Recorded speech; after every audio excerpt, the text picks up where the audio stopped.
chaos of President Trump and his co-president, Elon Musk. President Trump ran on this. I mean, he said we're going to look for wasteful spending across our government. We're $36 trillion in debt, y'all. That's not only fiscally irresponsible, it is actually morally irresponsible. And the difference in this administration and the last administration is that President Trump is actually the final arbiter. And it's interesting that none of you had anything to say over the last 4 years when it is clear that our commander-in-chief was not in command. And if we're going to use the term co-president, then let's go back and say co-president Jake Sullivan, co-president Ron Klain, co-president Jill Biden. I mean, it seems that some of the biggest decisions were made during the president's afternoon nap time. And so I just think we need to be a little bit more honest about what's been laid out and what's actually occurring. The people of this country are being violated because all of our privacy is being taken up by Elon Musk and Trump, and we don't know what all they have on us. We don't know what all they have on us. If you were trying to conduct audits and figure out where the waste, fraud, and abuse is, I don't know why you would go to some tech. In fact, it was only techies that were sitting there at inauguration. We didn't have to come in and do forensic audits. In fact, he's...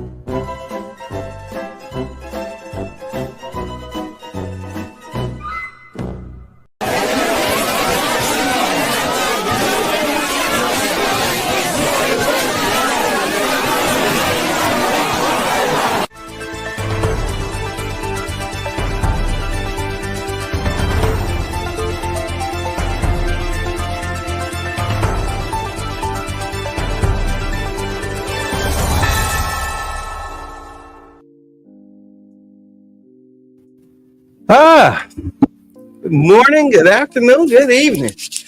Welcome to Ticks. This is Common Sense.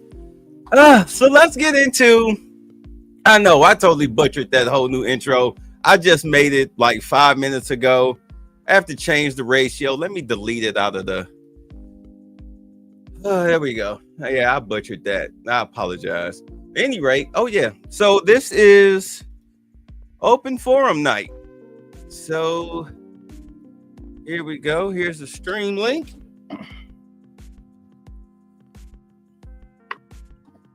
There you go.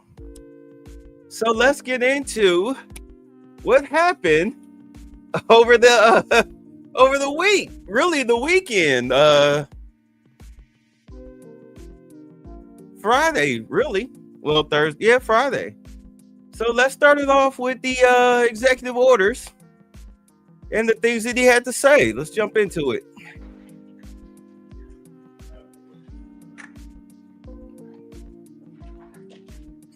Everybody ready?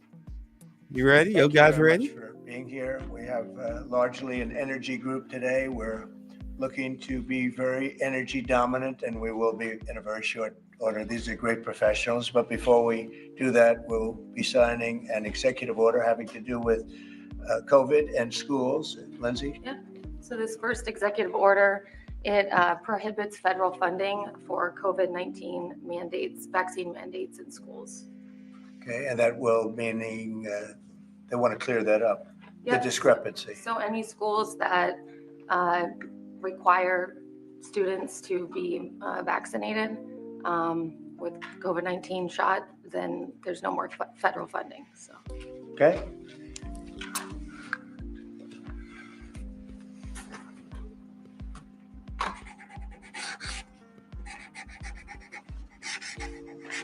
All right. So that's the one he signed where there's no more federal mandate concerning that COVID solves that shots problem in schools. So will the Department of Education have to handle that? Yes, it'll go through the Department of Education. Okay.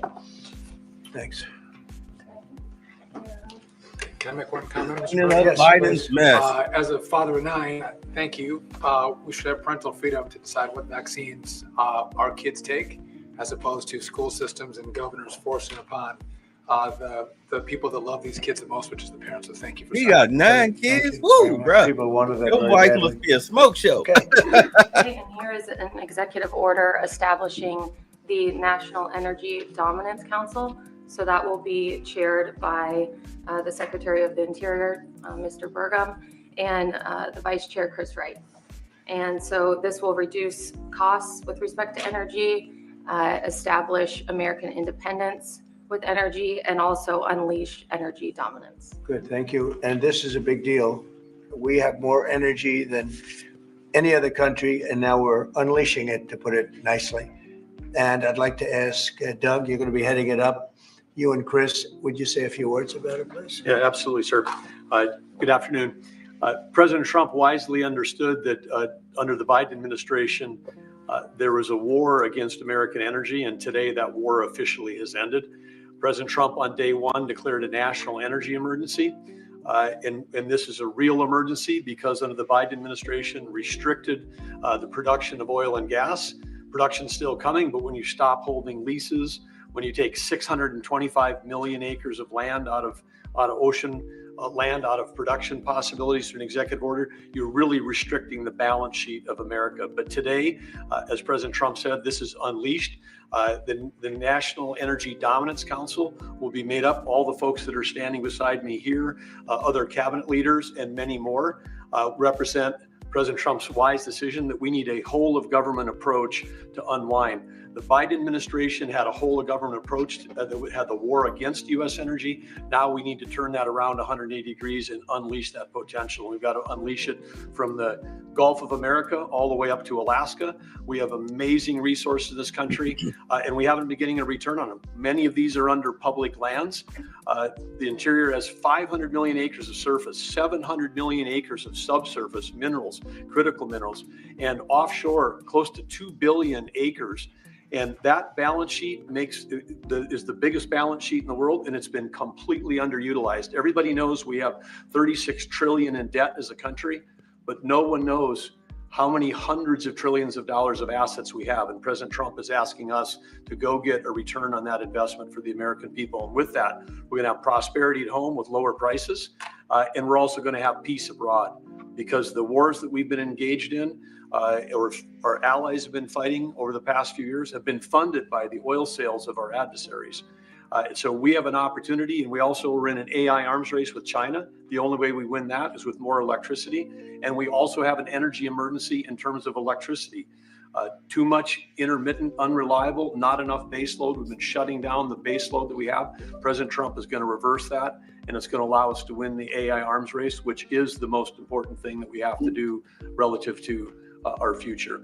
So with let me let him finish. I'm sorry. that, I want to say again, thank you to President Trump, and I want to thank my fellow members of the Energy Council here. I'm going to kick it over to the Vice Chair, Chris Wright, who's. See, the issue is, as you know, Africa kicked the United States out of a lot of the countries thanks to Biden and their stupidity. So America has been energy starved.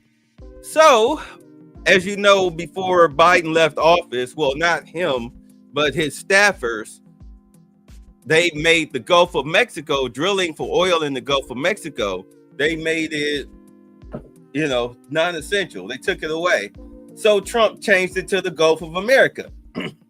So now they can drill, like you said, from the Gulf of America all the way up to Alaska.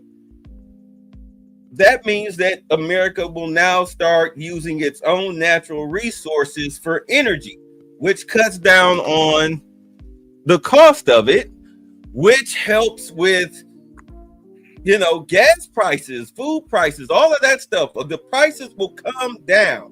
This is why Trump will have no problem making the deal with Russia concerning Ukraine. They're like, look, Russia, what do you want from Ukraine?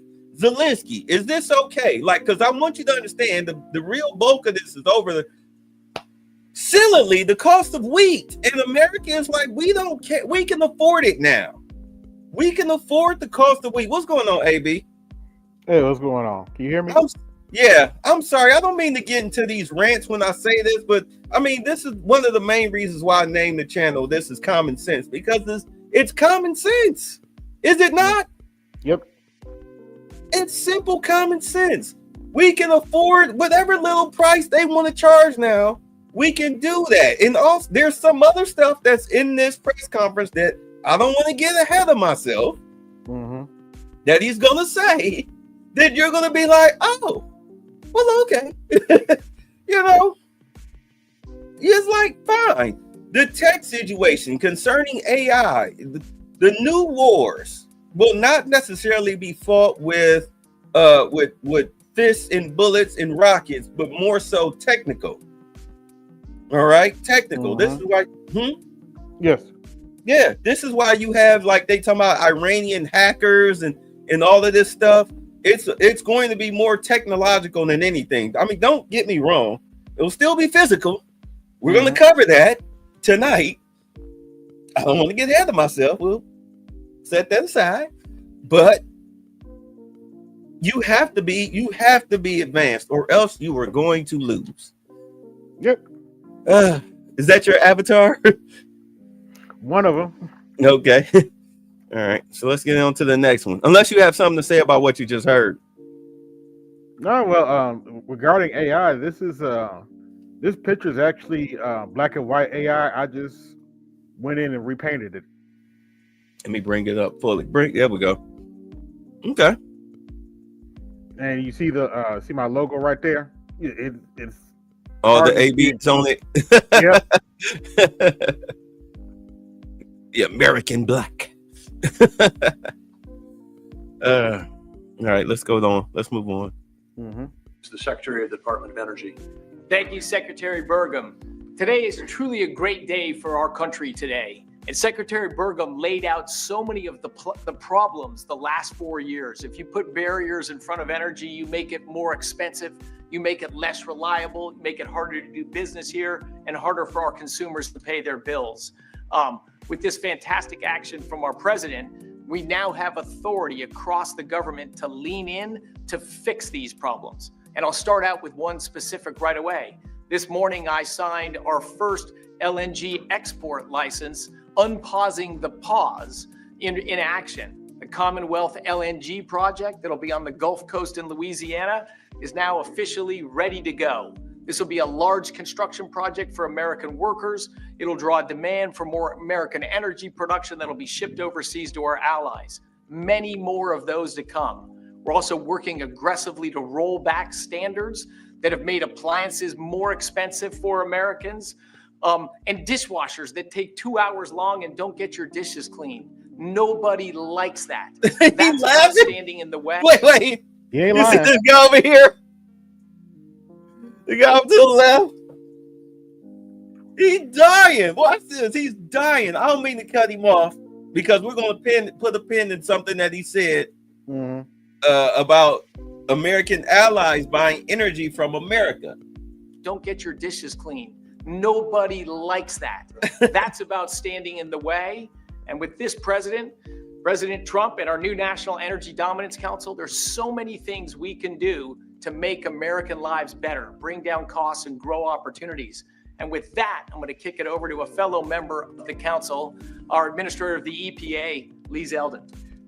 All right. So how familiar are you with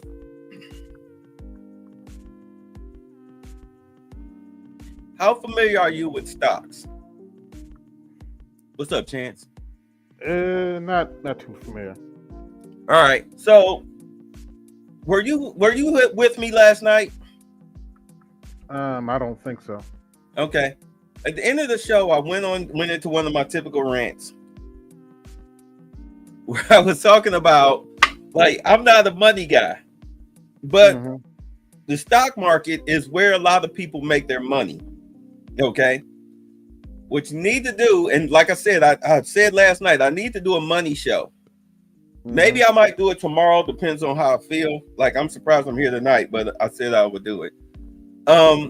Where you have these companies here in America where if you purchase stock with these companies, probably by the end of 4 years, probably by the end of 2, how much you put in, you'll be on a yacht on the French Riviera Tuesday at 3:26 p.m.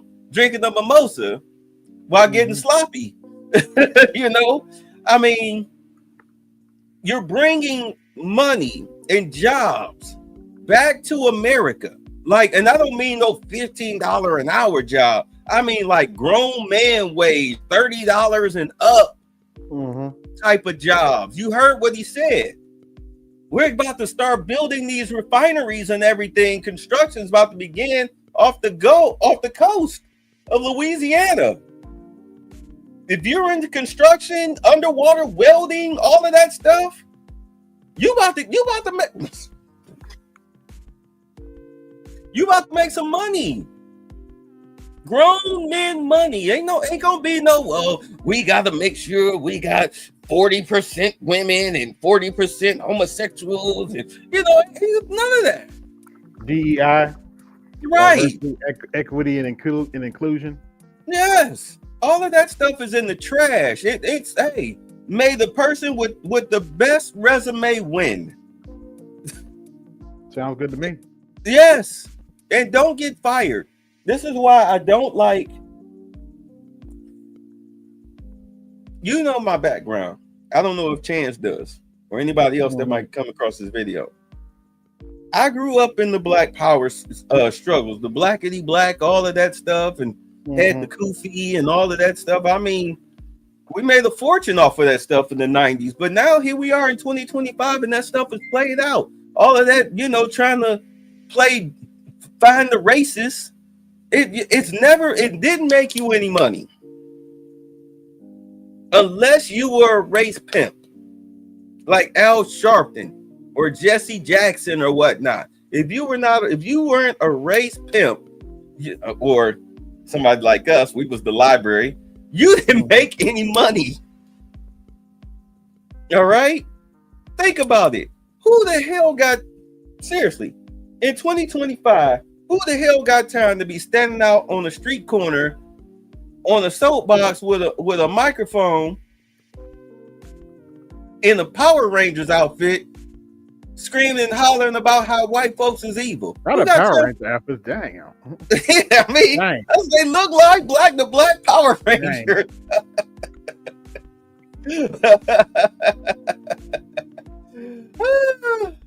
Who was the chick? Because I never watched the Power Rangers. Who was their enemy? The chick. Rita Repulsa.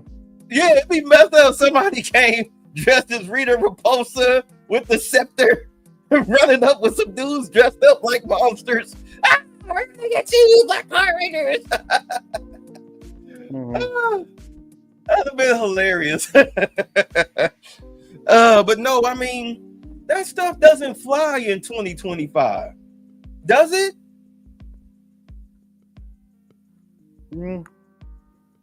I mean, seriously. Nope. No. What? Farrakhan had something to say. I haven't even played it yet because I haven't even listened to it yet. It's sitting in my computer. I ain't even watched it because it's like, dude, who cares what you have to say? Outside of your circle. Why do you think Dr. Umar is a homeless bum? Running around here looking like a crackhead. I mean, how do you explain it? Can't. Right. The world has changed. I'm not doing it to denigrate Black people's plight. I'm saying all of that crap is done. Now is the time to line your pockets, because if you don't line your pockets, you're going to starve. Nobody is considered special in the new America now. Nobody. Not you, not a transes, not a female, not a nobody. In case people haven't been paying attention. I'm sorry. Let's get back to this. But yeah, I think Sunday, if I have time, I'll go ahead. I'll do the show. And we'll go over the stocks and see, what would be best to invest, especially, if you on the budget, like you got $20, $30.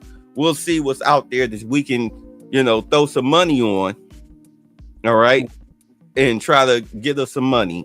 I'm speaking to the regular folks. So let's get to it. Thank you, Secretary.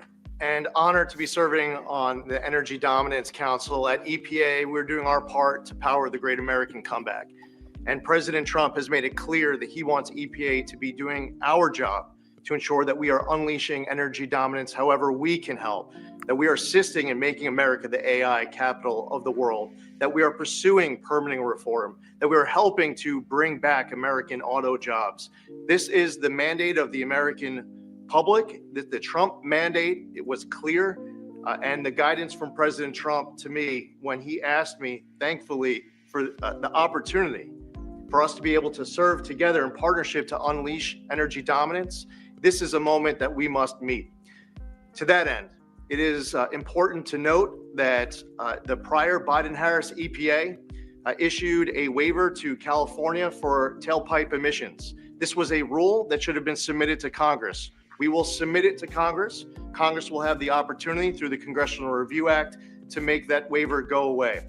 We will do everything in our part to help the American people to make life in America more affordable. The golden age of American success is upon us. If you're excited about the last 3 weeks, that was just a taste of the main event, the entree to come, the next 4 years being the greatest term in the history of the American presidency. With that, I'd like to introduce Sean Duffy. Just for the record, the whole French Riviera on the yacht, whatnot, I'm being facetious. I don't want somebody to clip that and use it against me because I know how silly Negroes can be on the internet. So there's the disclaimer. Okay, there's the disclaimer. But understand, all of these guys that's standing in this room, everybody standing in this room know that they're about to make a crap ton of money. Okay? Gas prices will probably drop down to like under $2 a gallon because we'll be using our own oil. Maybe even lower than that.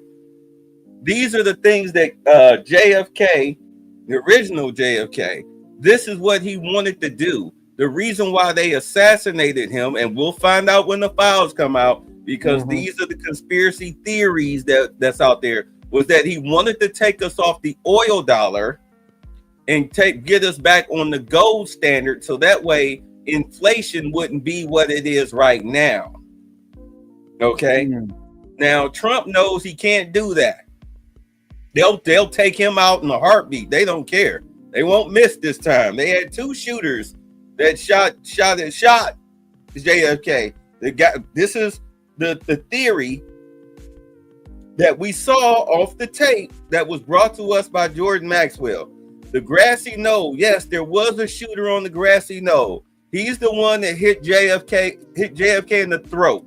If you watch the Zapruder film, you'll see he grabbed his throat and went down. His wife, Jackie, she asked him, "What's the matter? What's wrong?" Because and he bent down. "What's wrong?" And the driver turned around and shot him in the head. She tried to crawl out the back of the limo because she knew exactly where it came from. She heard it. She in the car. She heard it. She went to climb out the back. The Secret Service agent, who, everybody that knew that because it was a plot. It was a plot by the U.S. government. He pushed her in the back of the car and they sped off. And you know that she hasn't said a word about it ever since. I haven't gotten into why he did say why they killed his brother. I think they killed his brother because he knew what was up. He wanted to run for president. He was going to expose everything, so they took him out too. They took him out too. Yeah, and we're probably going to find that out in the the missing files. Yeah, they just waiting on Kash Patel to get his nomination, so that way they can go ahead and release the files. Trust me, they're waiting. He's going to get nominated, but we'll get into that later. All right, so let's continue. But now's the time to be paying attention to learn. This is your money. So first of all, thank you for the work on dishwashers. We use more water to wash our dishes before we put them in the dishwasher. Mr. Weak pull-out We're not gang. saving water, we're using more water, so thank you for that. But I'm also joining the EPA. We've introduced our rules to start to look at the CAFE standards. So we're looking at how much it costs for end users when they put gas in their car. And the Biden era Exactly. Standards are costing billions of dollars in taxes and carbon credits, which drive up the cost of vehicles. And so we're going to remedy that, rectify it, and make sure we're bringing down the cost of a car. Number one. Number two, if I could just mention, Mr. President, per your direction, we are going to move forward with a permitting process for the Texas Gulf Link Deepwater Port, making sure we can move energy in and out of the country. So that was held up for 5 years.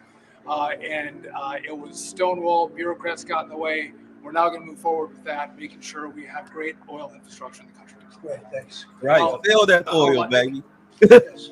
So the nanny state, you're feeling the end of the nanny state, from straws made of paper to regulation endlessly harming Americans and holding us back. It slows down our production and manufacturing, which we were talking about with the Prime Minister of India yesterday. You're hearing that about energy dominance. It's going to go away. We're going to care about Americans. The Trump administration and this president cares about Americans, and you're going to feel it change. You're going to feel the price of energy coming down. You're going to feel prices coming down. You're going to feel an explosion. The golden age of manufacturing of America has always been there. It's just been stifled by regulation, and that time is over. Thank you. Go ahead. I think the believe it or not, where was the Olympics taking place again? I forget. Germany. The last Olympics? Yeah, was it France or Germany? France. Was it France? Their so-called environmental accommodations ruined the so-called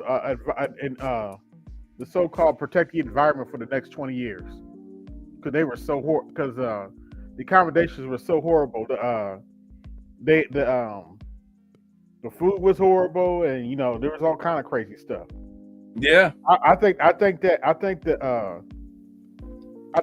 show of environmental friendly ruined that so-called move for the next 20 years, in my opinion. You know what? It's so woo. We're just at the tip of the iceberg of what you just said. We are at.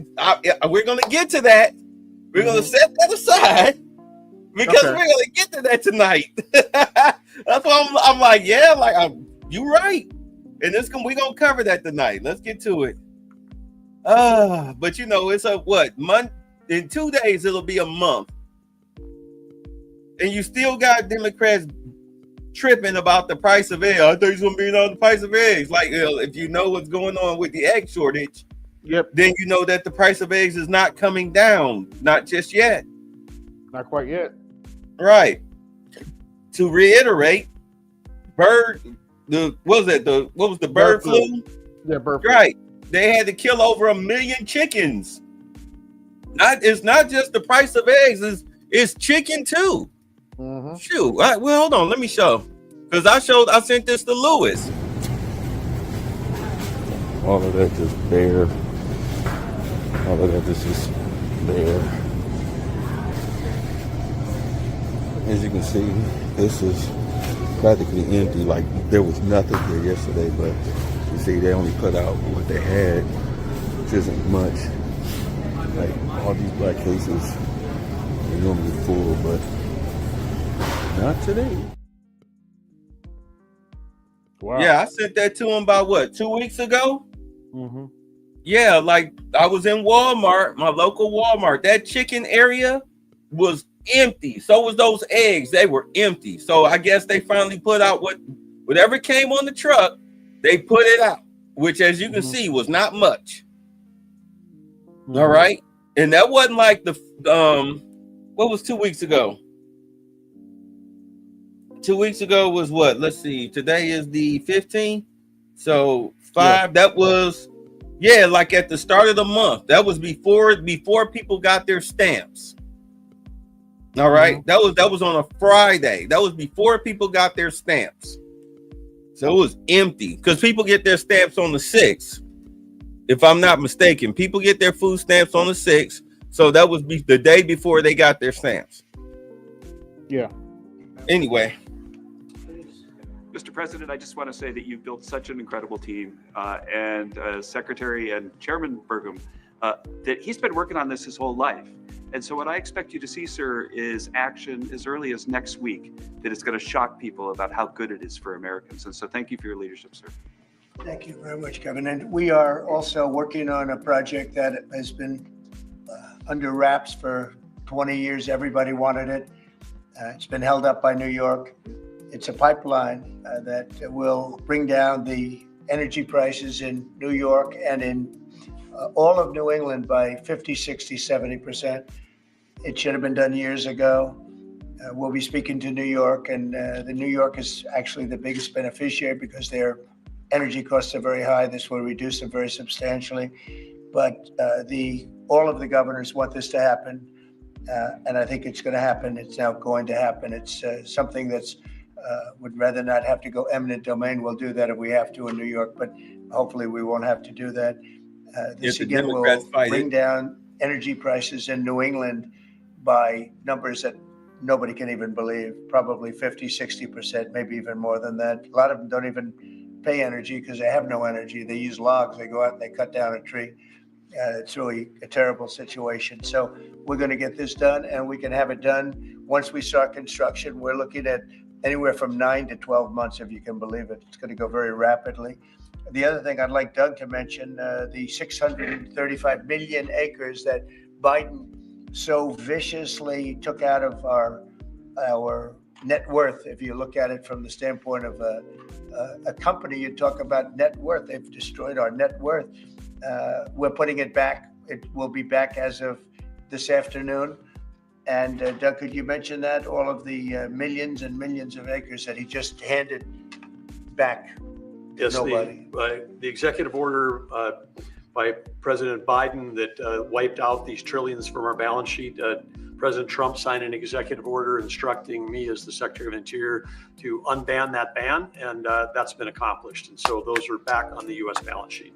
Okay. Sorry, which one is that? The 625 million acres of offshore that was banned from further lease sales. Further anything. And 625 million acres is Right. 1/3 the size of the lower 48 that was taken off our balance sheet. It's back on there now. President Trump cares about the American people. He knows that these public lands belong to the public. They don't belong to Washington bureaucrats from the prior administration. And we're going to make sure that we get a return on investment for the American people. The amount of money that he took off our balance sheet, if you look at a balance sheet, it was incalculable. Nobody's ever seen anything like it. And he did that, I guess, in the last few days of the administration. He just wiped it out. 635 million acres, which if you sit down and look, it's like that's a major part of the ocean. And he just gave it away and took it away. And fortunately, it wasn't done with an act of Congress or anything. And we did it in a, I think, very abbreviated, very quick, and very legal procedure. And it's now back on our balance sheet. It's back as part of our country. What they did was so horrible. It was just a terrible thing to do, an unbelievable thing to do.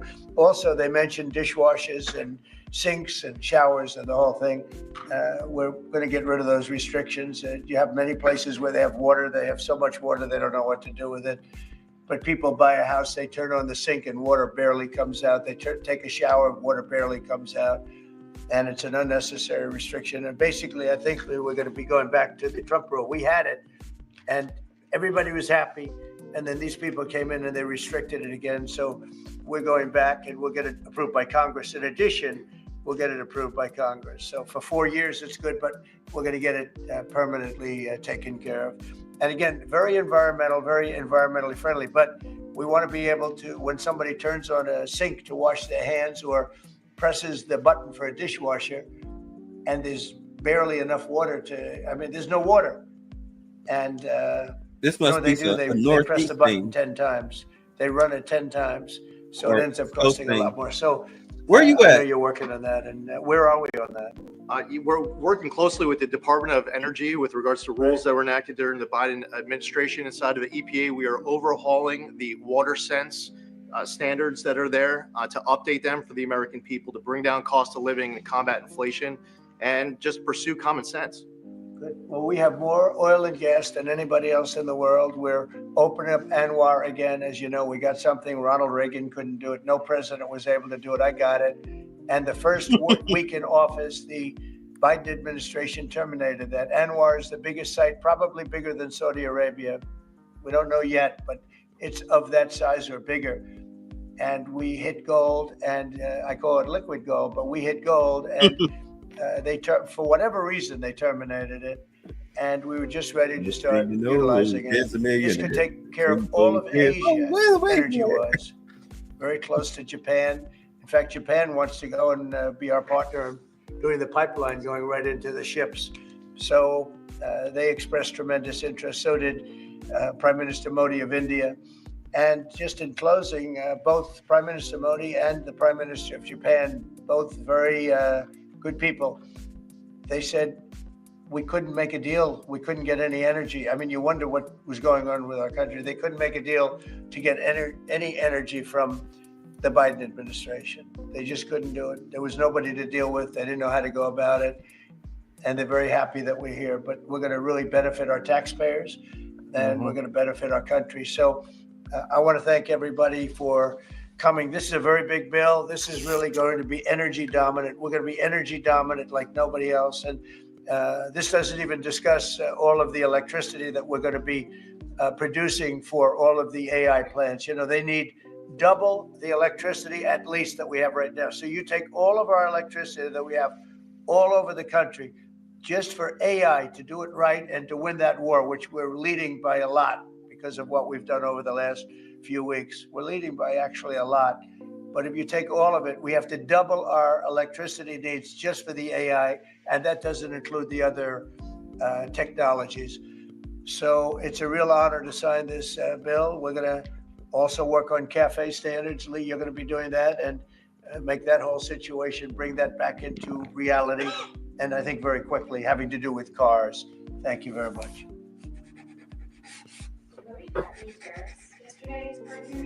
Yeah, because in 2 weeks we'll. Yeah, because you know what, you have because of Lyft and Uber, and because of Lyft and Uber, a lot of car rental places are selling their inventory.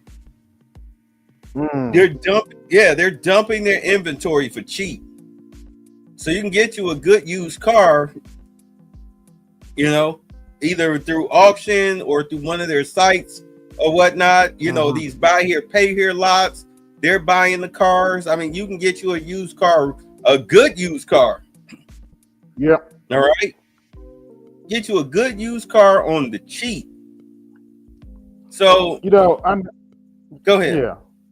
You know, I noticed all these press conferences Trump has done since he got sworn in. Can you imagine the amount of word salad we would have to hear if Kamala did this many press conferences? Oh my God. His press conference, this is a 37-minute press conference. Hers will be an hour and 40. And you would walk away not understanding a word that was what I'm sorry, what was accomplished? I try to tell people, look, I watched almost all her interviews. That woman was not fit to be president. I'm sorry. You can't. I can't justify it with a straight face. I can't look at a future generation and justify voting for her with a straight face. I can't. I won't do it. Man, she must have the Gluck 9000 for Willie Brown to put her on the way she did, and then the other people who actually, I can't even be mad at Willie Brown because apparently he didn't think she was qualified to be vice president. Of course not.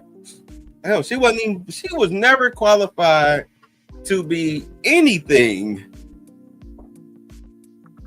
You understand? Not qualified to be anything. If she failed the bar that third time, I wouldn't be surprised if she cheated. Oh, she failed the bar multiple times? Makes sense.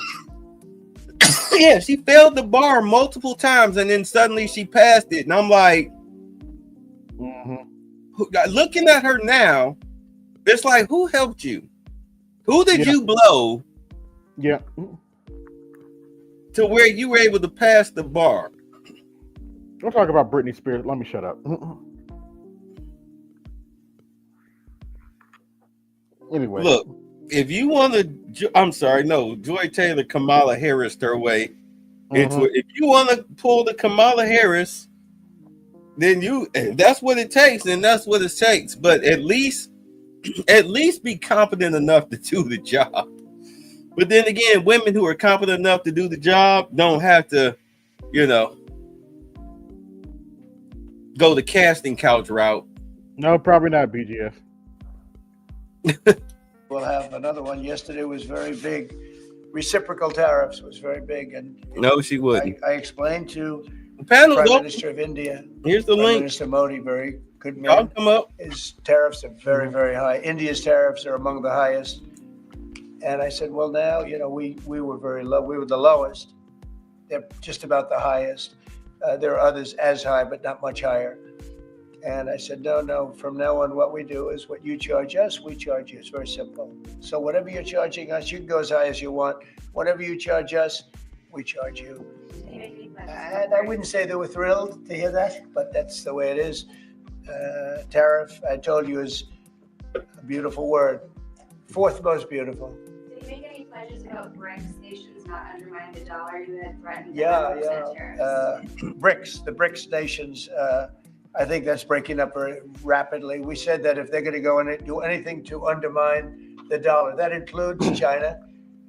I don't even know that they're a member of BRICS, but they had a few nations get together to try and play cute. And I said, we're going to put 100% tariff on every one of those nations. And at the mere thought of He's saying not gonna that, do that, but okay. I think that's all broken up. That idea has no longer sailed.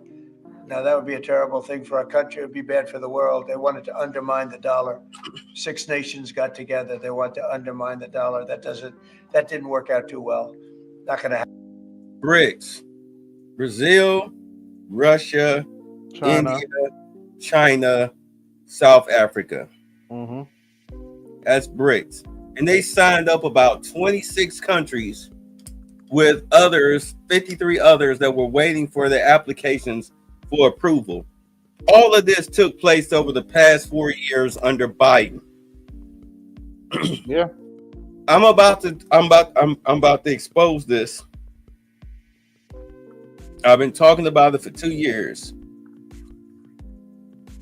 Under BlackRock, State Street, and Vanguard, but mainly BlackRock, backed up by George Soros, they tried to undermine the United States, the UK,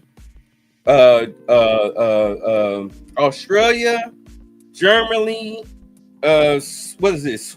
Canada, and who else is under the crown? Is it Sweden?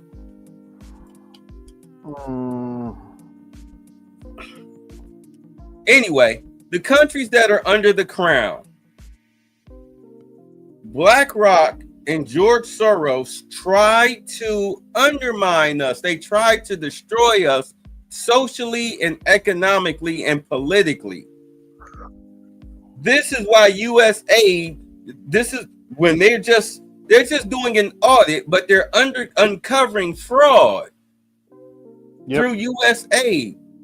As the one guy said, the intern who was caught on hidden camera saying that they were throwing gold bars off the Titanic, i.e., they were stealing billions of dollars from the U.S. government. New Zealand, thank you, Jerome.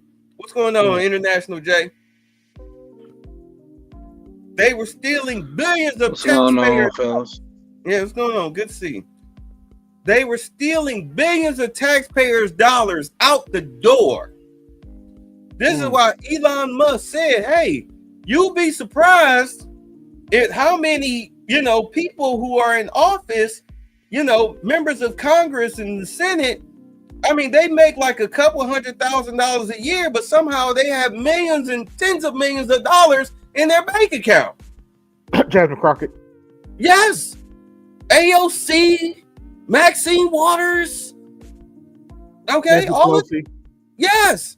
all these people who are running their mouths. What's her name? Bernie Sanders. Who's the other chick? Miss 0% Indian. Black female Lex Luthor. Ayanna Presley. Ayanna Presley. Who's that? Who's the Pocahontas chick? The one they call Pocahontas. Oh, Elizabeth Warren. Yeah, Elizabeth Warren. These were slush funds. Pretty much. Right. You're getting busted. Now, concerning these tariffs, as far as people not really, I explained this last time, but I'm definitely going to break it down to you now. Trump said that he's trying to do away with the IRS because the IRS, for some reason, like morons, back in the 40s, 30s, 40s, we voted to have the IRS when we had the ERS, which was the external revenue service. These terrorists bring back the external revenue service, as does this energy situation off of the Gulf of America. Us selling our oil and energy to other countries. It brings back the ERS, which means that you will no longer have to pay, as he's trying to do. Trump is trying to eliminate the IRS. Now, you probably might have to pay taxes this year. But come next year, you might not have to do it. He might actually eliminate the IRS. Okay? But you have to do that because Biden left the country in such disarray. You have businesses galore have shut down because of crime, theft, lack of sales. They were talking about, as much as people want to talk about the Super Bowl, what a lot of people aren't talking about concerning the Super Bowl was that the stadium was not full. That stadium was normally Super Bowl stadium for the capacity. It's standing room only. It's pretty much America's biggest party. Is it not? Hello, call and response. I guess y'all don't watch football. Yeah. So, if you've ever been to a First Friday, that's pretty much the Super Bowl. Every year's a party. People were like, man, wasn't hardly nobody here. Like, this didn't seem like a Super Bowl. It was like a regular game because of the attendance. Nobody's talking about the commercials. When does that ever happen? Hello? Yeah. Right. It's very only thing they talked about is that the Eagles beat the crap out of them. That's it. But nobody's talking about that in the halftime show. That in the halftime show, but yeah. Yeah, in the please. How many times you gotta hear that fucking song? That's a snowman tax, but I did that on purpose. But how many times you gotta hear that daggone song? Aren't you tired of hearing that? They not like us. They not. Who cares? So what? I don't care for him or Drake, so it doesn't matter to me. Right. What's another song he's done? All right, then. Good Lord.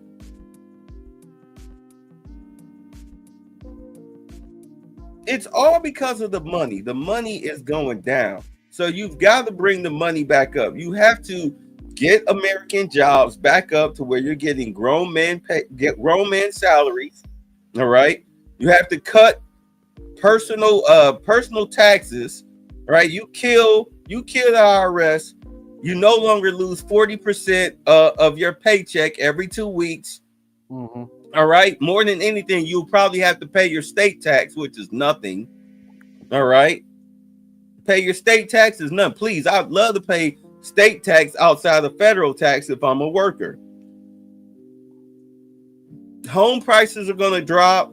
Gas is going to drop. Food prices and products are going to drop because they're going to be made here in America. You're looking at an upcoming golden age simply based on everything that happened yesterday concerning energy. You sell the energy overseas. You bring in the tariff money. Like they said, we $37 trillion in debt. You've got to get it down to at least a trillion by next year. They're looking to cut it down to $1 trillion by next year. Kash Patel, when he gets nominated and forms his team in the FBI, you're going to see a lot of people on the Democratic Party side. They're going to be copping pleas. They're going to be under house arrest. Some people are going to go to jail. You're going to have people stepping down. Tulsi Gabbard, she's going to be dealing with people overseas like Zelensky and his people. You know what I'm saying? All of the people that have been getting USAID money and have been stealing it or mismanaging it, she's going to be helping to get those people under prosecution. All right. So if you want to go ahead, read some interesting things, follow Elon Musk on Twitter. Oh, I do. Some of the stuff that he posted on there is like there's one post where they said Google is seeing an increase of searches in DC, like how to get immunity. Wow. Oh, you know what? We gonna set that aside because we're gonna talk about that tonight too. and I don't know if you have segment. And I don't know if you have this plan in the agenda, but to me, this is the biggest thing that I've heard thus far, and I just posted in the back chat. Well, I can say what it is, but I'll post. No, say it. Put it link. Trump is proposing a trilateral commission of the U.S. and China to cut the defense budgets of all three countries by 50%. 50%. Yep, I'll cover that. I was going to cover that. I'm going to cover that in about an hour. So, oh my goodness, that's one of those things. Like, am I even in the same universe? Have I been mistakenly to a parallel universe? Like, what is going on? To a Rick and Morty portal. Yeah, I'm going to cover that in about 40 minutes. Okay. That's one of the things I plan to cover on my stream in a little bit. Drop me your link. I don't know why I'm not subbed to you. Post your thing in the Okay. Yeah. And if Trump pulls that crap off, this dude is going to go down as the greatest post-World War II president of the U.S. ever. If he pull this off, I mean, I'm sorry, it just sounds too good to be true, man. I'm sorry. Maybe I'm just a skeptic. I don't know. Well, I put it to you like this. He makes me want to buy a copy of The Art of the Deal. Because you're clearly looking at a man who you could have posted it on the on open chat. No, I have to have a wrench for that. You say what? Oh, you have to have a wrench for that? Oh, well, let me give you one. Hold on. Let me go to the I forget. Sometimes I got to do that on here. All right, hold on.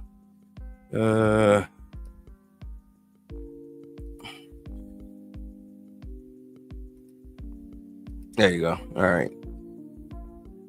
You can post your link now. Okay. I'll let you post it. I'm sorry. This is a new channel. I forget there are some things I'm allowed to do or I need to do. All right. So let me stop filibustering and get back to this. It's almost over. Happen.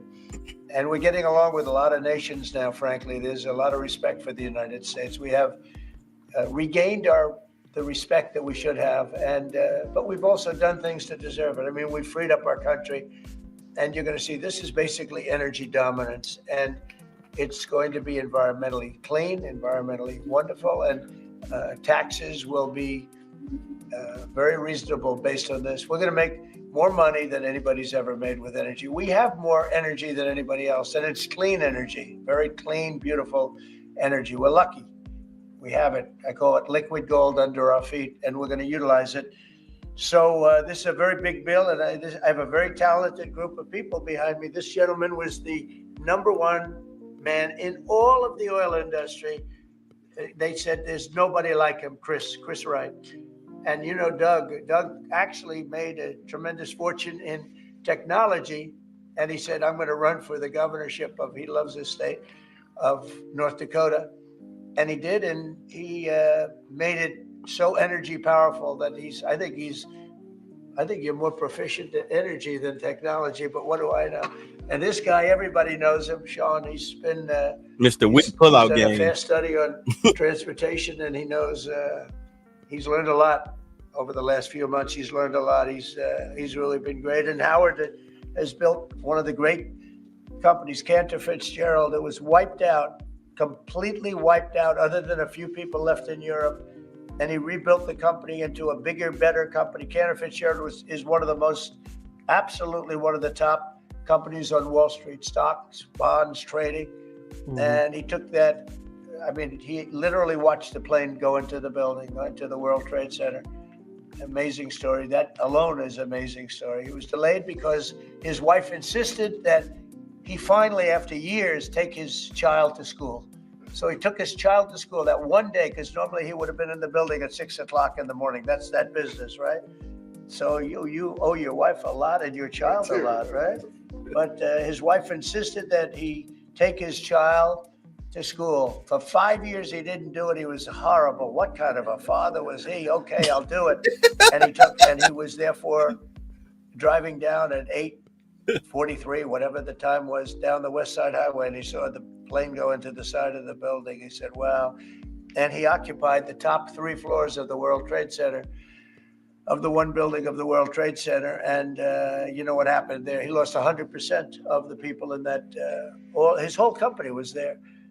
And he rebuilt his company step by step over years and became bigger and stronger. And he gave a tremendous amount of the profit to the families of the people that died, which he didn't have to do. Wow. And now he's working with us. He did an incredible job. I mean, anybody in that world, they know Howard Lutnick very well. And I'm honored to have him running commerce. He's going to be incredible. He loves the country. And Lee was a great lawyer, a great congressman, very successful person, both as a lawyer and as a congressman, and knows a lot about the environment, cares about the environment. And we were lucky that I was very happy that you joined. And I wrote his name down right from the beginning, always was with me, and I've always been with him. And Kevin Hassett, we know everybody knows Kevin, and he's fantastic. And you and Lindsay, you and your team are incredible. The job you've done, we really appreciate it. Thank Will,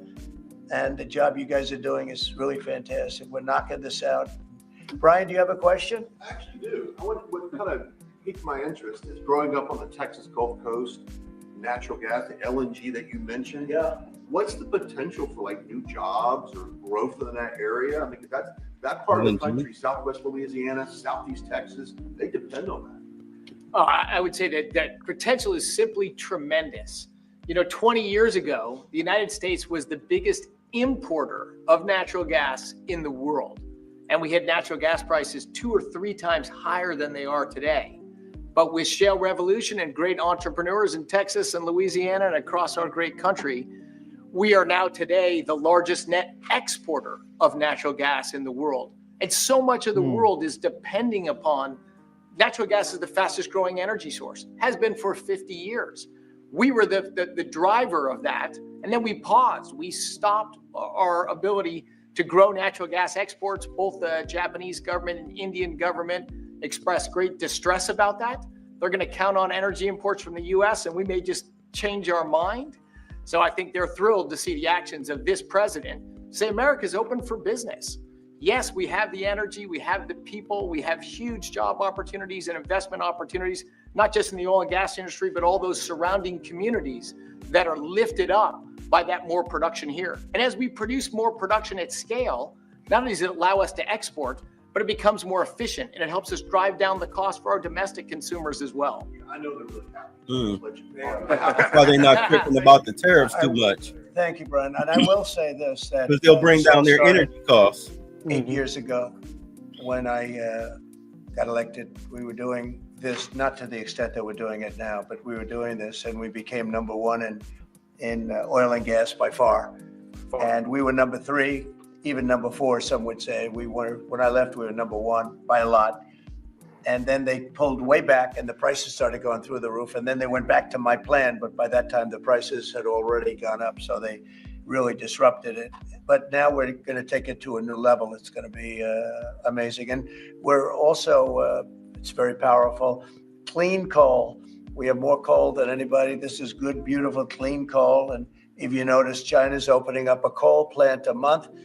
Germany is now opening up a coal plant every 2 months. Very powerful. It's probably the most powerful source of energy in terms of generation of electricity and other things. And we're going to utilize our good, clean, beautiful coal and oil and gas. We have more than anybody of everything, and we're going to take advantage of it. And Right, we were stealing it from other countries. Can I ask sir about what's happening in Munich? Senator Roger Wicker shepherded Defense Secretary Hegseth through his confirmation. He got him through that process. And then he had some tough words for him overseas. He said it was a rookie mistake for Secretary Hegseth to outline what would or would not happen as far as Ukraine's membership in NATO goes. And then I haven't heard that. I mean, Roger's a very good friend of mine, and Peter's obviously, he's been doing a great job. I haven't heard. Let me look at, you tell me something. I have not heard about it. The question I had is, were you aware of what Secretary Hegseth was going to say in his speech at NATO? Generally speaking, yeah. Generally speaking, I was. So I'll speak to Roger. I'll speak to Pete. I'll find out. Okay, what they were talking about, Pete Hegseth was saying that it's not his job to produce wars, it's his job to end them. Mm-hmm. All right, that they're trying to cut back on defense spending, and they felt that that was a faux pas. And it's like, no, it's not. Like, you can't, like you're saying, you can't shoot hope. Okay, you can't shoot hope. Yeah, I'm about to drop down. I got to do some stuff before I start my stream. Oh yeah, go ahead. That was a pleasure having you tonight. All right, peace out. We'll see you Monday. All right. So yeah, like, you can't shoot hope. Like, stop it. So they're tripping on that. The Democratic media was tripping on that. Anyway. Council, that's for all forms of energy. Does that include all wind and forms solar? of energy? Yep. And the pipeline you mentioned, sir, is that Constitution pipeline in New York? Can you? Is that the project? I believe so, right? Yeah, that's what it is. And you know, they've been trying to get it for 20 years. And what it means is for New York, upstate New York, and even everywhere in New York, also other states, but in particular, New England, that New England will now, I think, will cut the energy prices, and big cuts in New York too, but cut the energy prices literally in half. We have the permits. We have permits that just about everything we need a New York permit, and I would imagine they want to, because their energy prices will come down so far. And it's a lot of jobs for New York. It's a great thing for New York. Everybody wants it. We'll be meeting with the various governors, governor of New York, and the other governors too. And we can have it built in about 9 months, and let's say 1 year, but we can actually have it built in pretty close to 9 months. It's all set. We have most of the permits, almost all of the permits. And on just, you're prioritizing energy dominance today. You've also prioritized trade balance. The oil industry is a little worried about the steel tariffs. I mean, they put 20,000 feet steel in the ground at a well. How will you balance that? Is there a You're talking about steel and aluminum. Indeed, steel tariffs. So the steel, I saved the steel industry in my first term by putting on tariffs, because China was dumping massive amounts of steel. Others also, but mostly China. And I put very substantial, we took in $600 billion worth of tariffs from China. No other president's taken up, literally haven't gotten 10 cents from China, not 10 cents. And hundreds of billions of dollars came in from China. And they understood it. They understood what I did, but the dumping stopped. And had I not done that, you wouldn't have one steel mill, I think I can say, not one steel mill operating in this country. And we need steel. We need steel. I mean, there are some things you have to have. Yeah, because what happens is, like Taiwan, they flooded the U.S. market with tires. All right. So therefore, because you had so many, the prices were low, but it also put American tire companies out of business. You had a company that went out of business earlier this month. they shut down 3 of their factories because of the flooding, but Trump had put an end to that. But the tires were still here. So of course, that company, all 3 factories went belly up. Same thing that was going on, like they were doing that. China was doing that with washing machines and whatnot. Temu. All right, Temu. All of that now with the tariffs. If you notice, a lot of those Temu commercials have kind of slowed the hell down. Have you not caught that? No, I haven't really seen that too much. Okay, it's a TikTok thing. But well, that's why. Yeah. So a lot of those Temu commercials, especially like on Facebook and everything, social media, a lot of those commercials have almost come to a grinding halt. All right, because of the tariffs. But let's continue. And steel is one of them for military, etc. So I think steel is going to be very strong. It's going to be very strong. I think it'll go back to being really powerful. We saved it. That's another thing to look at. US Steel would have been closed, totally closed. We saved it. And now it's going to become, I think, very, very profitable. The tariffs are going to save a lot of industries. US Steel, can I just follow up on US Steel? Go ahead, finish up. Is if the Japanese company that's interested in US Steel wants to take a minority stake as opposed to full ownership, is A that minority stake, I wouldn't mind greatly, but what they're doing right now is they're going to be investors, and they're going to be investing in, I think, debt and various other things. But we didn't want to let US Steel go to a foreign company. US Steel was the greatest company in the world for a period of 15 years. It was, it was the big deal 80 years ago or so. And psychologically, we can't even think about letting that happen. But what is going to happen, and we've already seen it, you see it in the stock price, with the tariffs, US Steel is going to be a real powerhouse again. Let me just follow up on Jack's And question. invest. Vice President Vance's speech to the conference has ruffled quite a few feathers in Europe. What did he say to ruffle them? He was talking about the freedom of speech and migration in Europe.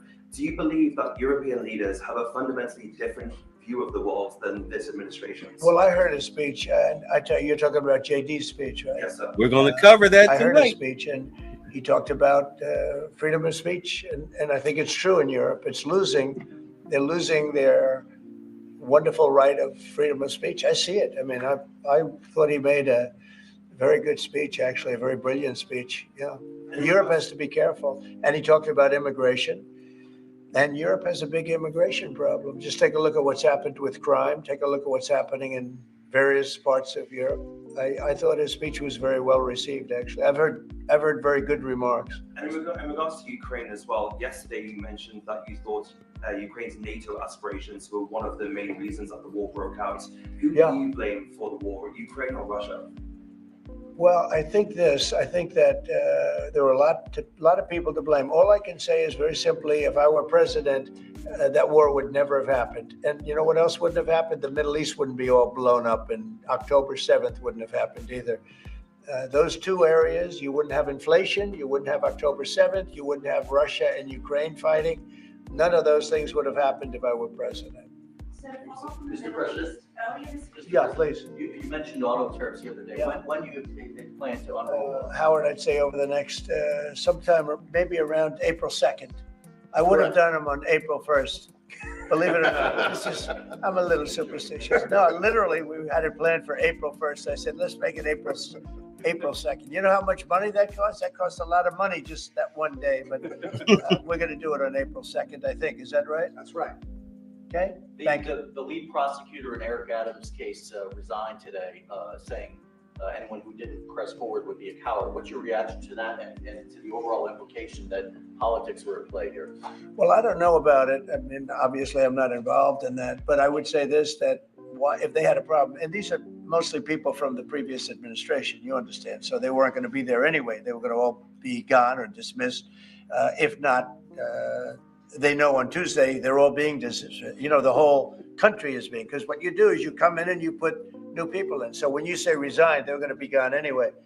But I know nothing about the individual case. I know that they didn't feel it was much of a case. They also felt it was unfair with the election. Look, I would know that better than anybody because I was weaponized more than any human being in the history probably of the world. And I won the election in a landslide, winning all 7 swing states, winning the popular vote and everything else because the people got it. It was weaponized. And I was weaponized literally weeks before the election.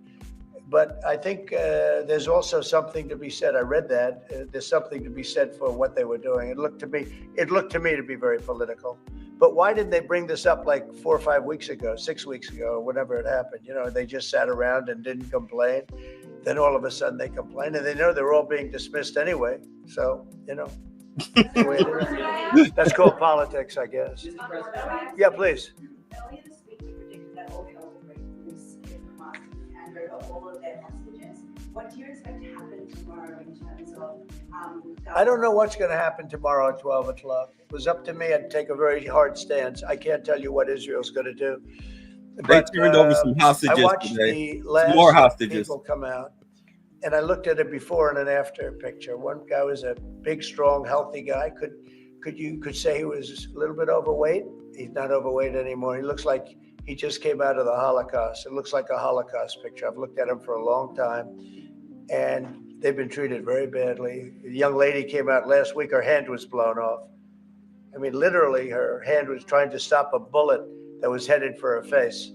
She put up her hand. She goes like this and wiped out her fingers and a lot of her hand. Now, I would take a different stance, but it depends. Look, it depends what Bibi's going to do. It depends what Israel's going to do. But and now I understand they've totally changed. Hamas has totally changed. They want to release hostages now again. But you have to see, this started by them saying, we're not going to release the hostages as we said we were. I said, good. You have till 12 o'clock on Saturday, which is tomorrow at 12 o'clock to do it. And we didn't hear anything. Then all of a sudden, 2 days ago, they said, no, we've decided we're going to release the hostages. So, but I actually think they should release all of the hostages. Remember, they're probably as bad as they looked. I mean, I don't like to say that, but they looked real bad 4 days ago, 5 days ago when I saw them. And the young ladies that came out were treated really badly. You don't know what happened, but I do. They were treated really badly. But as bad as they look, the ones that follow probably will look a lot worse. I think they're sending out their most healthy. And they've been hit hard on that, Hamas. So they probably didn't want to release. But they changed their mind. I said 12 o'clock tomorrow, and all of a sudden, 2 days ago, yesterday, they said they're going back to releasing. But this all started by them saying, we are not going to release any more hostages. And then yesterday, they said they are going to release the hostages. But I think they should release all of the hostages. About 75,000 workers took this deferred resignation. It's a little bit short of the 5 to 10% goal you were hoping to hit. Do you think you'll have to make up the rest of that number? In No, layoffs? look, that's 75,000 more than we would have had. And nobody knows what that final number is because in the end, I think a lot of people aren't going to show up to work. A lot of people, they got used to staying home and quote, working. But, you know, I wonder if they had other jobs or other things. You know, they have a lot of problems with that. No, 75,000 is a lot of people. And we paid them well. You know, we gave them a lot of months of severance pay, if you call it that. But now I think you'll probably have some more too, in addition. It's a big, tremendous saving for us. We want to downsize government, but make it better. Run it better, but downsize. Yeah, please. So, may I ask about the UK? I understand that you had a phone call with Keir Starmer yesterday. I did. I just signed a letter to him. He asked for a meeting, and I agreed to the meeting. We're going to have a friendly meeting. Very good. We have a lot of good things going on. But he asked to come and see me, and I just accepted his asking. Do you have a date for that, sir? And what do you hope to Very soon. I think he wants to come next week or the week after. And what do you hope to discuss? I don't know. It was his request, not mine. But, you know, I've met him twice already. We get along very well. He's a very nice guy. Thank you very much, everybody. Thank you. Thank you very much. Appreciate it. Thank you, Brian. All right, so that was yesterday's press conference, which, I mean, he pretty much told you, look, if you want to make some money, you need to start buying stock in energy and steel, most particularly U.S. steel. All right. So let's get on to the next subject. It's like that old saying from the bank robbers. Why do I rob banks? Because that's where the money is. There's a whole lot more money being spent and probably wasted in the Department of Defense than USAID and all these other places that they've been looking at. And let's get into that in some more detail. Doge, as it continues to tear through these federal agencies, Elon Musk and company, look at what they've been going after here. The layoffs are underway, thousands of recent hires. The access to the IRS, which we were talking about a few minutes ago, reportedly getting ready to make cuts at the Pentagon. You know, you heard in the clip there, Chris Hahn was talking about, that's the big one right there. That's where a lot of the money is. So for Elon, he's in many ways bringing the same approach he brought to Twitter, right? When he took over that company, came in really aggressively at Twitter and said, and laid a lot of people off right, at the beginning of that. But the important part, when you think about it from the government's point of view, I think this is true. I said earlier that two things can be true at once. Sometimes it's far more than two. So yes, they're doing some crazy stuff. Maybe they're doing some illegal stuff, but they're also finding some crazy stuff. Here's Elon earlier in the week. All the retirement paperwork is manual on paper. It's manually calculated, then written down on a piece of paper. Then it goes down a mine. And like, what do you mean a mine? Like, yeah, there's a limestone mine where we store all the retirement paperwork.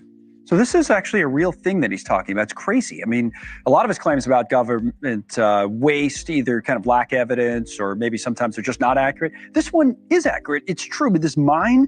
So this is the post that Doge put on social media about all of this. Retirement paperwork. So you talk about thousands of federal employees. It's really processed by hand and it's really stored in this old limestone mine, 230 feet underground in Pennsylvania. The paper records. I mean, this is a perfect example, right, of the kind of waste that Musk says he's targeting. We go back, there's a report from 2014. They found from multiple administrations spending at least $100 million trying to automate the record system. Apparently they had little to show for it though, right? Since it's still done by hand in this mine. I mean, literally, they haven't been able to automate it after all this time. As for how much Doge is saving the government with all this, that part's not really clear. We break it down here. There's not a ton of data out from them, but what we do know is that the parts of the budget they've targeted so far, employee payroll, foreign aid, that's a small share, right?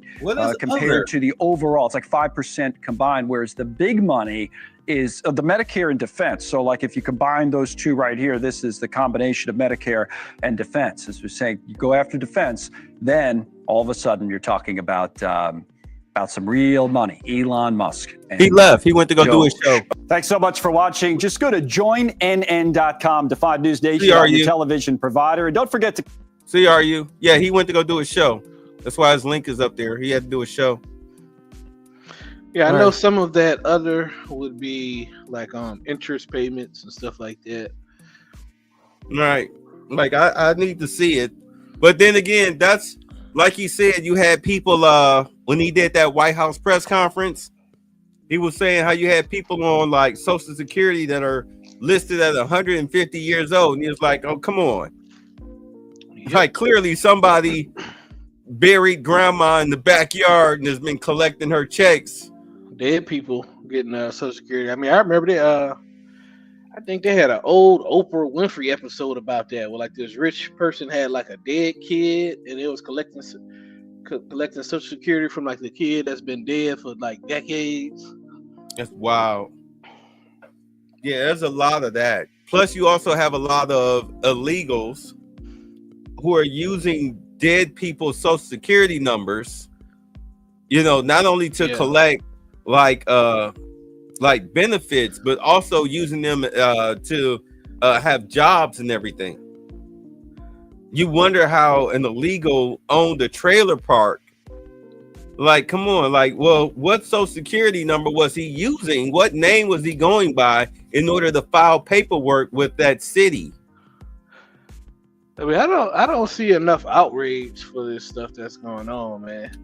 You got Black Americans, so many Black Americans in poverty, and you got all of this money going to BS. I mean, I seen one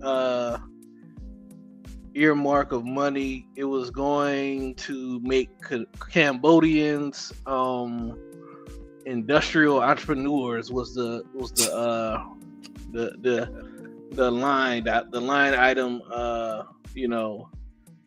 So I'm like, stuff like that is just like, dude, how can you not? Like, why aren't black people more furious about this shit? Well, I mean, come on now. I mean, look at what black people support. Sexy Red. What more can I say? What more can I say? Yeah. All right. So, sexy.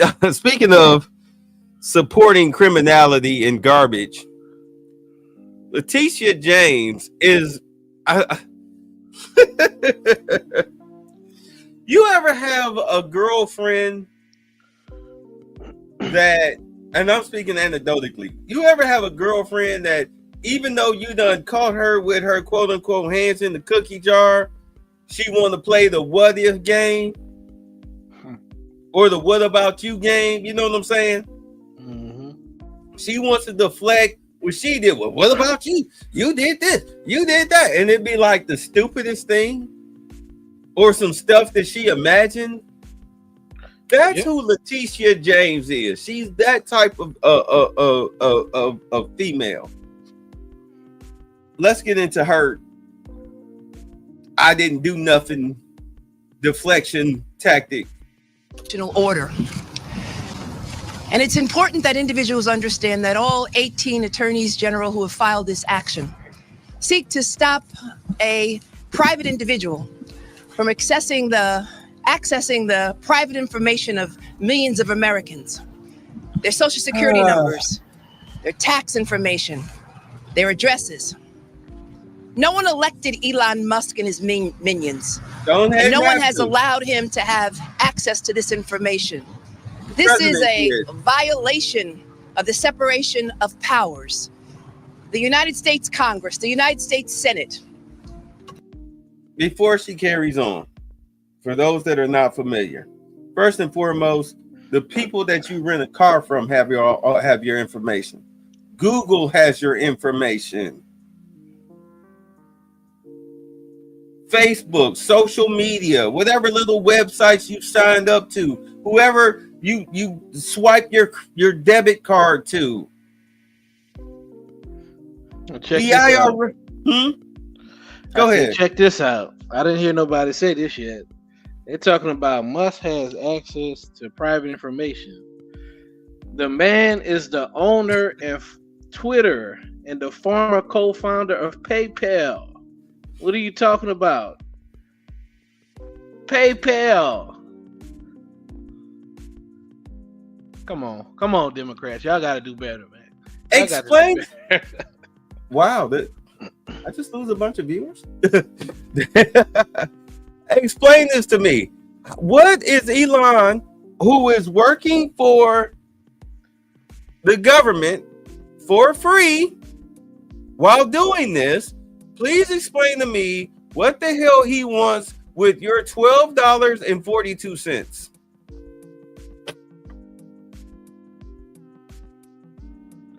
What does he want with your money? What does he want with your $1.83 and possibly about to be overdrawn if you don't drop $20 in your account by Monday morning before 9 a.m.? What does he want with that? The whole situation that's going down, for those that don't understand, all they're doing is tracing the money back. Then they're reporting their findings to Donald Trump. Trump makes the decision of whether or not to freeze payments on these programs. If there's any type of fraud or kickback, all right, Kash Patel will be informed, or I'm sorry, I'm jumping ahead of myself. Letitia James will be given the files. Hey, look, I need you to investigate this. She will instruct Kash Patel, I need you to look into these people. This is why they're holding up his confirmation, because they know that he is going to be, he's the police. Let's just be honest. He's the police. Him and his agents, they will get warrants and subpoenas. They will comb through your files. They'll comb through your bank accounts. They'll turn over their findings to Pam Bondi, and Pam Bondi will decide whether or not she wants to press charges. If she does, then they will haul your ass. That's $2 for the snowman tax. They'll haul you in, and then you're done. You're cooked. You're cooked. So what Letitia James is saying is a bunch of gobbledygook. She just flapping gums. Let's get back to it. Has the sole discretion in having the power of the purse, and not Elon Musk. He has basically violated the Administrative Procedure Act, and he has violated the privacy of millions of Americans. And it is up to us to prevent him from having access to that private information. And so we've come together because we believe in the Constitution and the rule of law. And we believe that no one is above the law.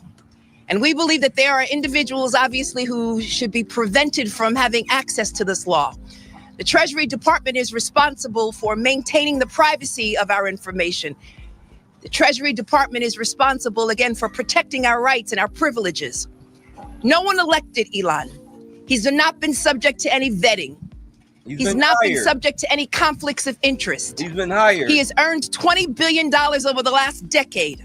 He's the richest person in the world. So and he has caused harm and injury to Americans. And that's why we are here today to seek a preliminary injunction. To stand up against those forces who believe that they can unilaterally have power. Hold on. I'm sorry. I'm doing this all wrong. I apologize. Let's go. Have control, all in the hands of the President of these United States. It's important that Elon Musk, the Treasury Department, the President of these United States understand that is not how our order of the Constitution works. Better. And so I'm joined here today by my colleague, William Tong, from the great state of Connecticut. And I would ask him to say a few words as well. Thank you. Thank you. Let's hear it for Tish James.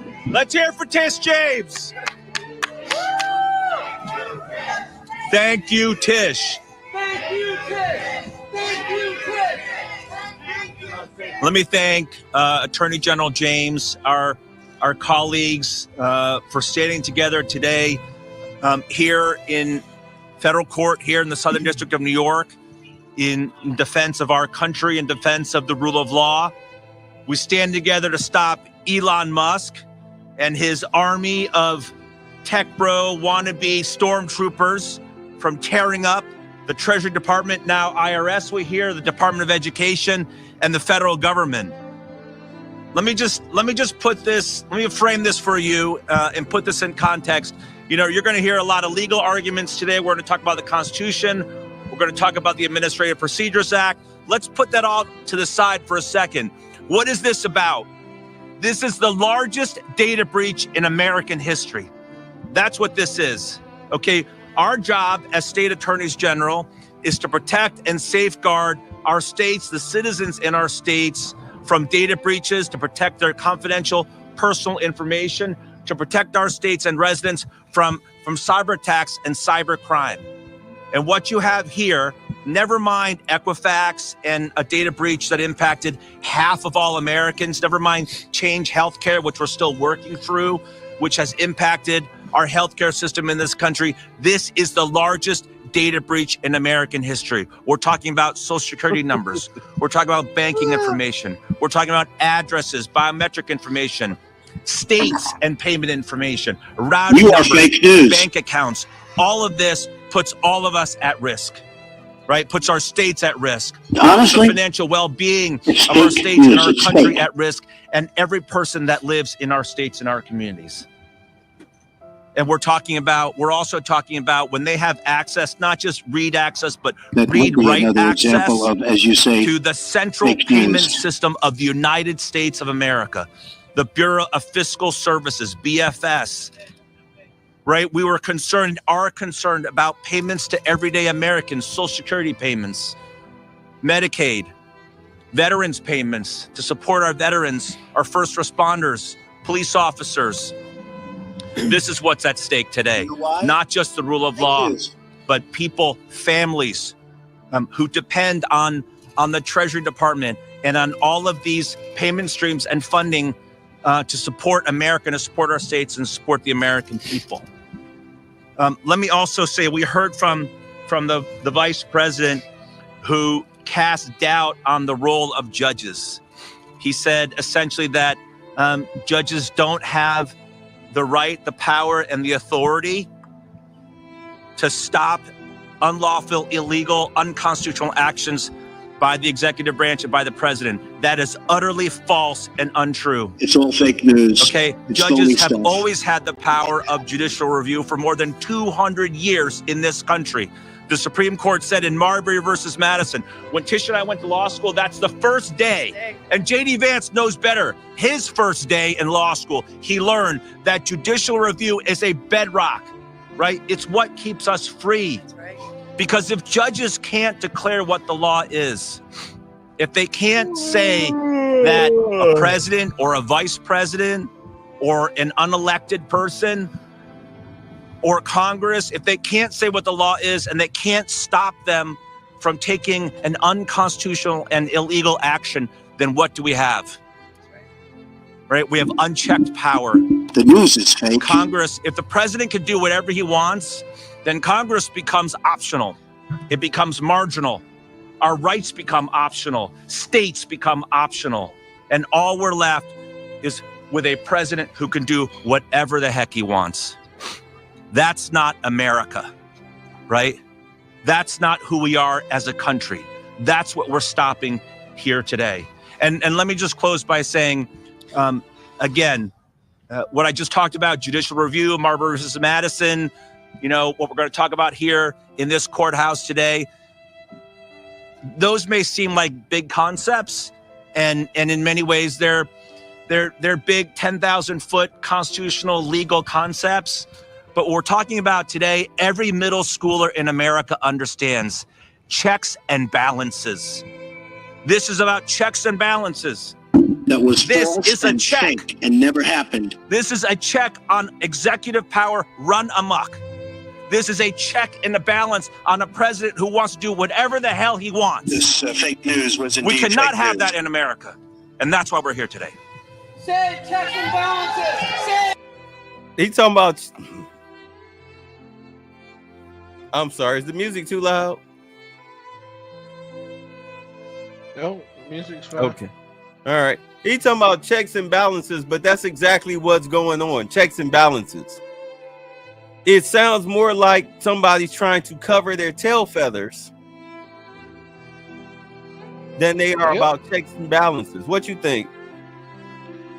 I mean, I completely concur 100%.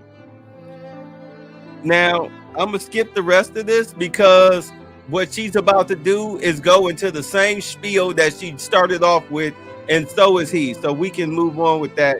But just understand that. So I will probably lower the music a little bit because your voice is lower than the YouTube people's voice. Or There the we YouTube go. audio, I should say. There we go. Is that better? Yep. All right, go back to the main music. That's my whining, crying Democrat music.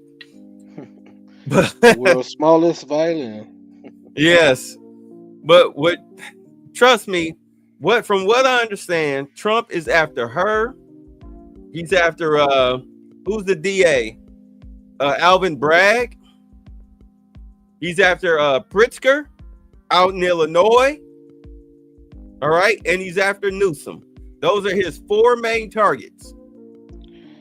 Oh yeah, Okay. Pam Bondi is on she's on the hunt. Yep. They just, like I said, they just waiting on Patel.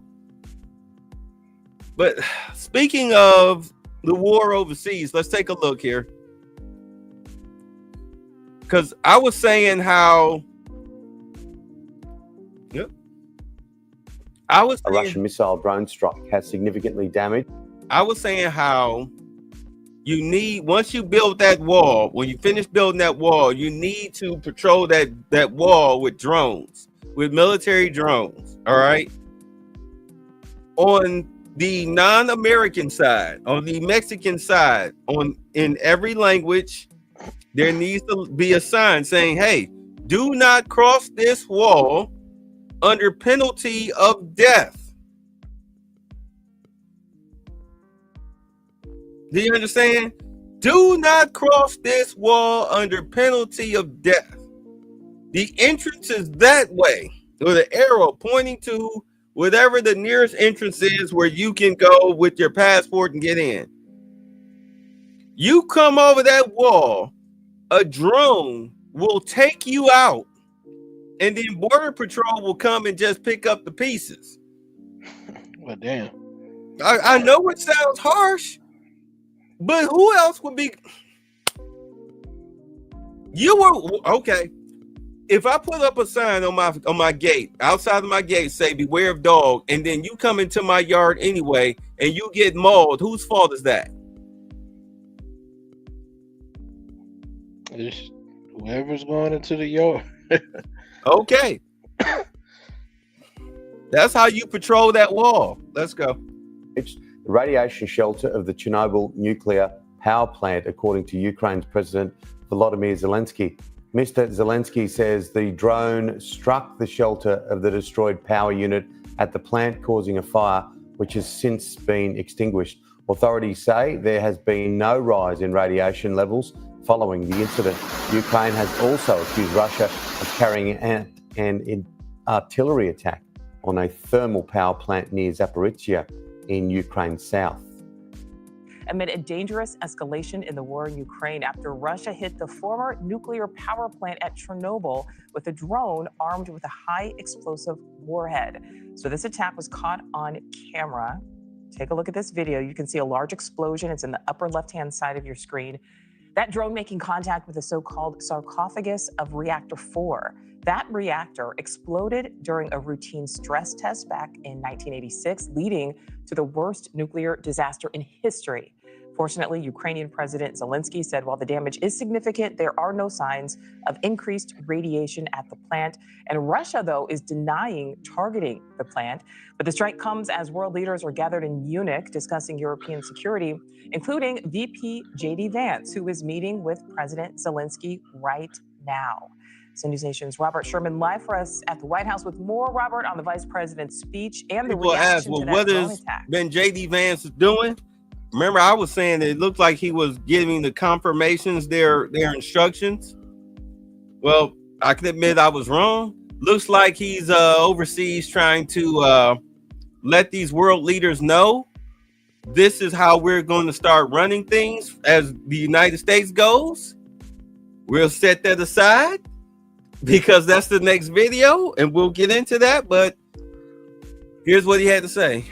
Yeah, Nicole, once again, there's a lot of focus on the Munich Security Conference this year, with the vice president meeting with world leaders in Germany, having these discussions. Already, we've seen him take the microphone here and start talking about issues that they've identified that includes immigration and censorship in Europe.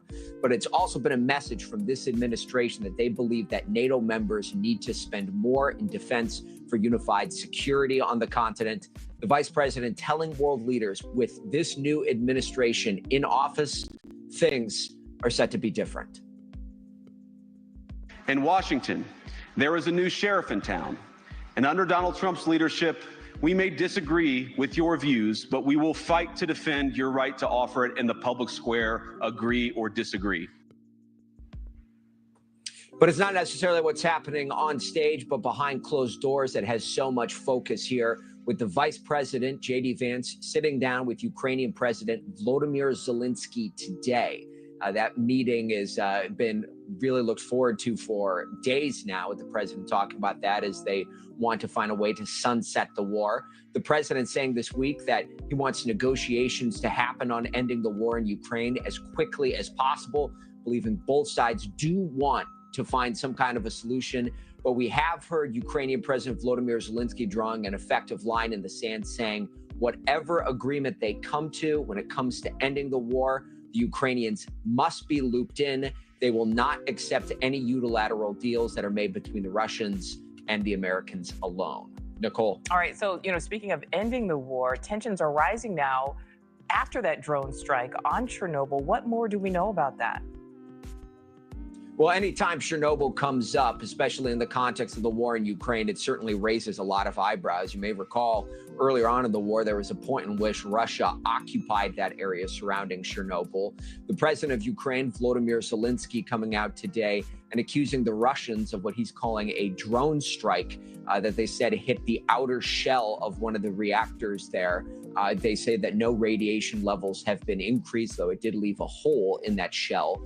But Russia has come out and denied any involvement in this, saying that this is something that was not their responsibility, and they're accusing the Ukrainians of trying to stoke fears in Europe to try and garner more support for them. Still, I mean, it is certainly something that, especially when you listen to the UN watchdog groups, that they're keeping a very close eye on here, particularly with all the history surrounding Chernobyl. Nicole. All right, Robert Sherman live for us there in Washington. Thank you. Yeah, that do sound suspicious. What you think? Yeah, that's exactly what I was thinking. Sound like same old stuff. It seems like Zelensky was up to the last 2 years. Like, oh, let's talk about we have information that Russia's going to use chemical warfare. So it just sounded like some stuff where it's like, okay, they're basically using their people, their covert ops and stuff like that to do things and blame it on Russia, basically. Yeah, I mean, why the hell would you hit a shut down nuclear plant somewhere where it will do literally like no real damage outside of structural? Well, I'm not exactly sure that place was shut down. Yeah, they said it was an abandoned nuclear factory. Oh, okay. Yeah, it's abandoned. Okay. Like, you got Roscoe with a flashlight in a Mini Cooper patrolling the place. Okay, so I think I understand. It's abandoned. So they have a radiation shield. So I'm guessing the idea behind that is like they could damage the radiation shield. It could cause leakage, maybe, and maybe cause some problems. I mean, I don't know how far population centers are from that place, but I don't know. That's the only thing I could really think of. Like, look, Russia, they're attacking Chernobyl. They're trying to cause radiation. One of those type things. Yeah, I mean, like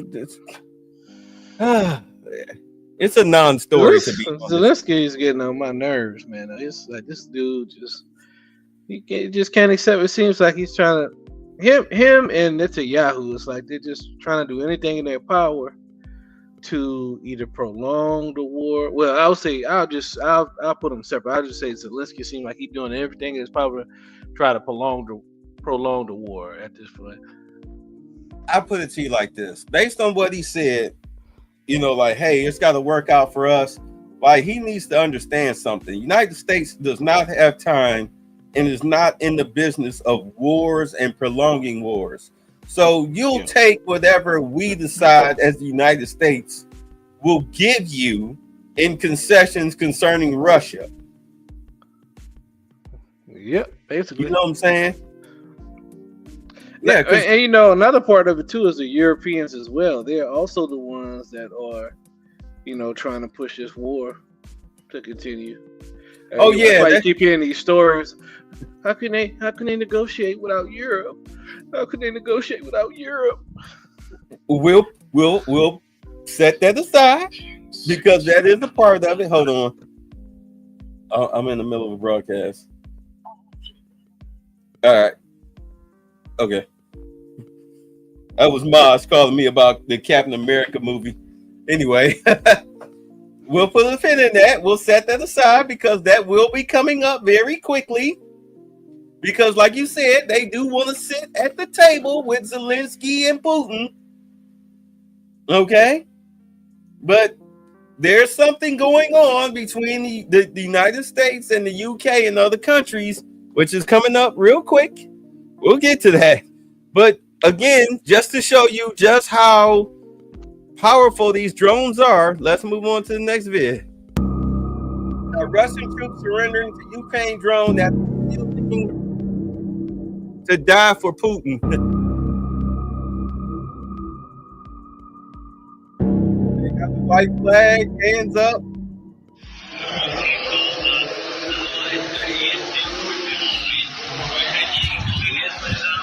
Розкажи, як взагалі прийшла ідея ось таким способом вивести полонених росіян? Ну, до нас завжди приходять якісь нові пристроби, і прийшов оцей громкоговорун, виходить.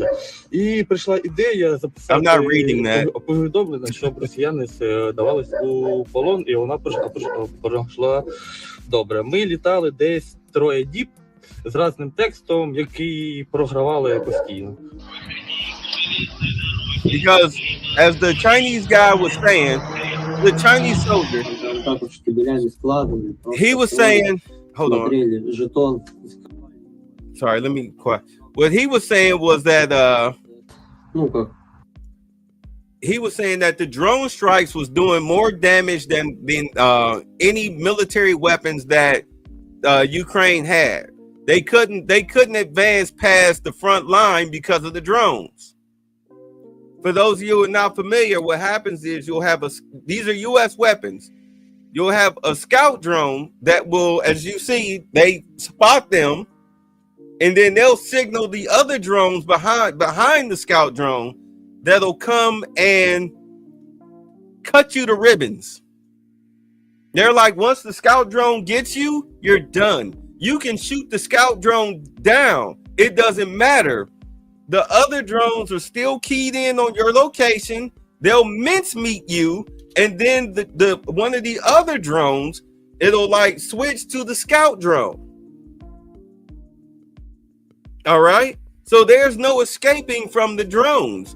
This is why Putin has now switched to like trying to use missiles, but they still have soldiers on the ground. It's so bad for Russia that they're like pulling guys out of fields, farm hands and whatnot, recruiting them as soldiers. This is why they wound up getting 250 soldiers from North Korea,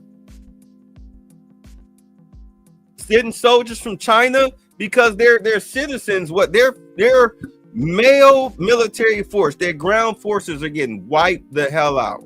Even their tank division is getting wiped out by the drones. So if I'm Zelensky, if I'm Trump and I'm talking to Zelensky, I'm conceding what the Russians want out of Ukraine, but I'm telling Zelensky, look, we'll rebuild. Us and the Russians will help you rebuild what was destroyed. All right? We'll help contribute to that. Russia, you'll help. We'll help, because we're partly responsible for this, because we really should have just let y'all two work this out. You know, we should have sat down and had y'all talk and work this out between each other, where we mediate, which is what we're doing now. But all of this death and destruction will help you out. You understand? But you'll have to stop. But Russia will also have to make concessions concerning this whole BRIC situation.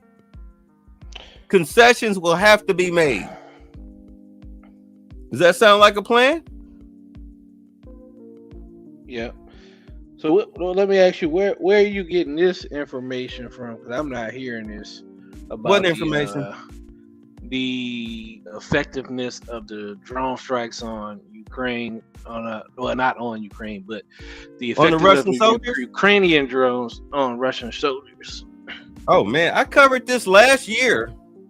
I covered this last year. Like, this is why I hate that they killed my Bitter Truth Show channel, because they killed Embrace Villainy. And I had a whole library covering what was going on with Russia and Ukraine. They were getting there. The U.S. Okay, you know how they say the U.S. is sending them all these billions of dollars and whatnot.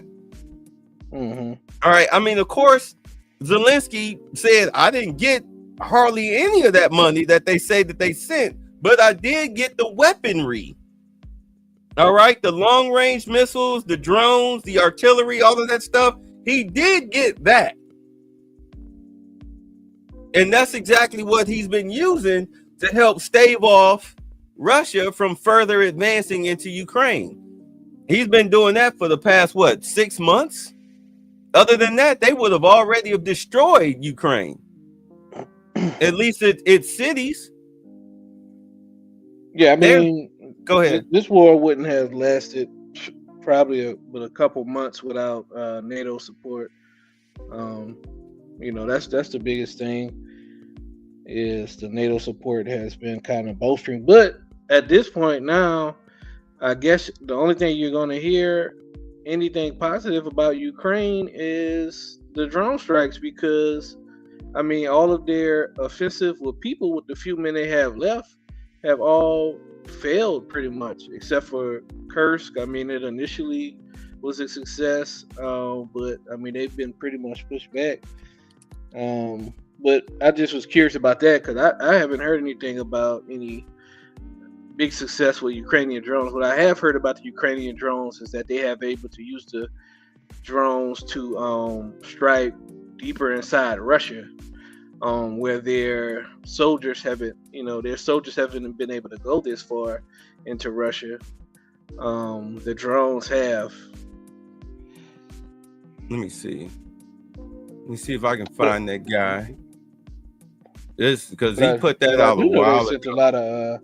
I do know they sent a lot of drones to Ukraine. Phoenix Ghost Systems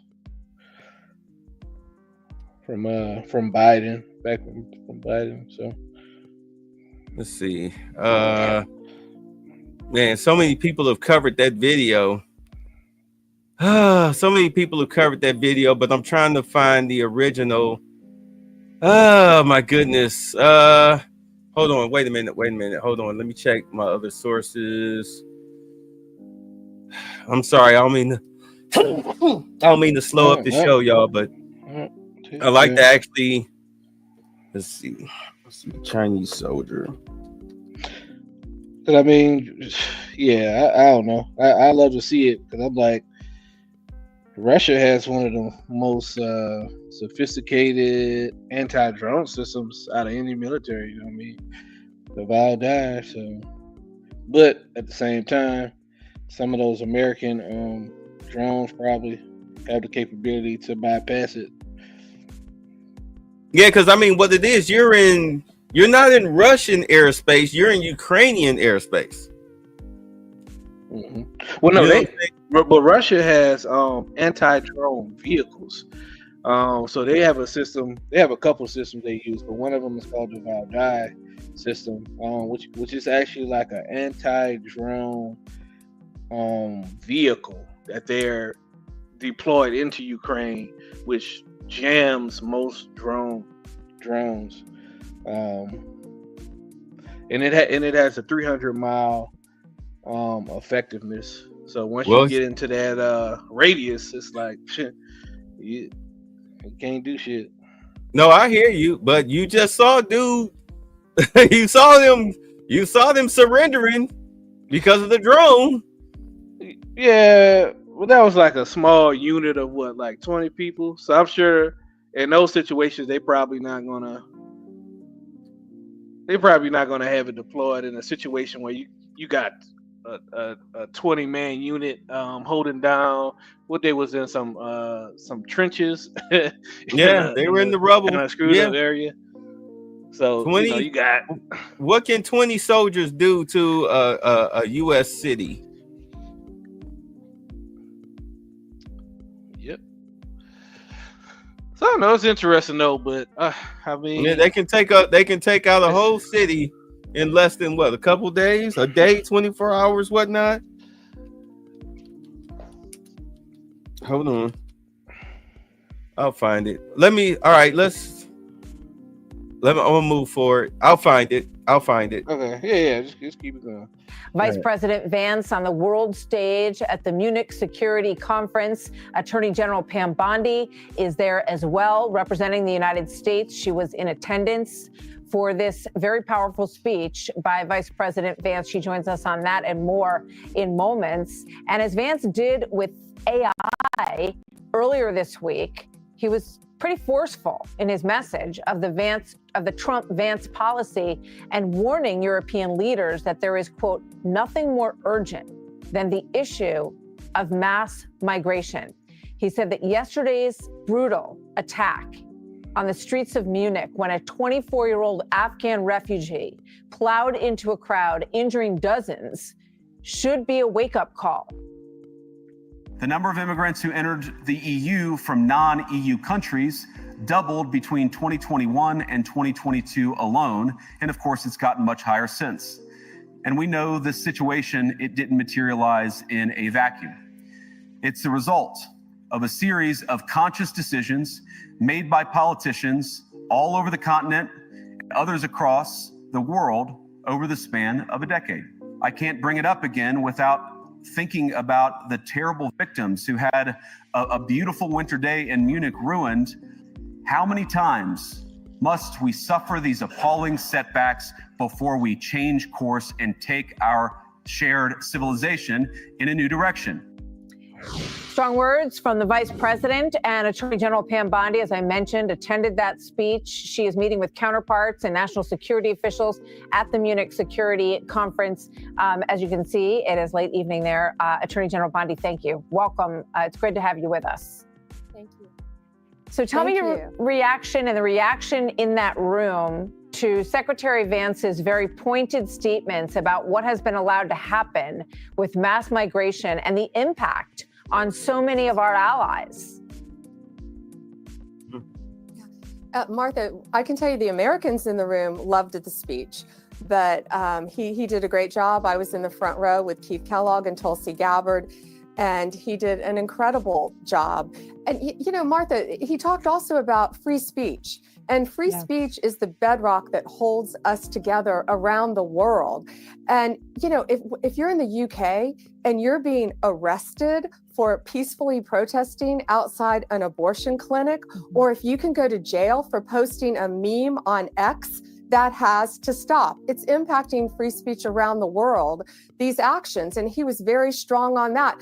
You know, I was also briefed today on the horrible attack that happened here. And it's you know, people are still reeling from that. One sec. Okay, I'm going to post this link in the chat.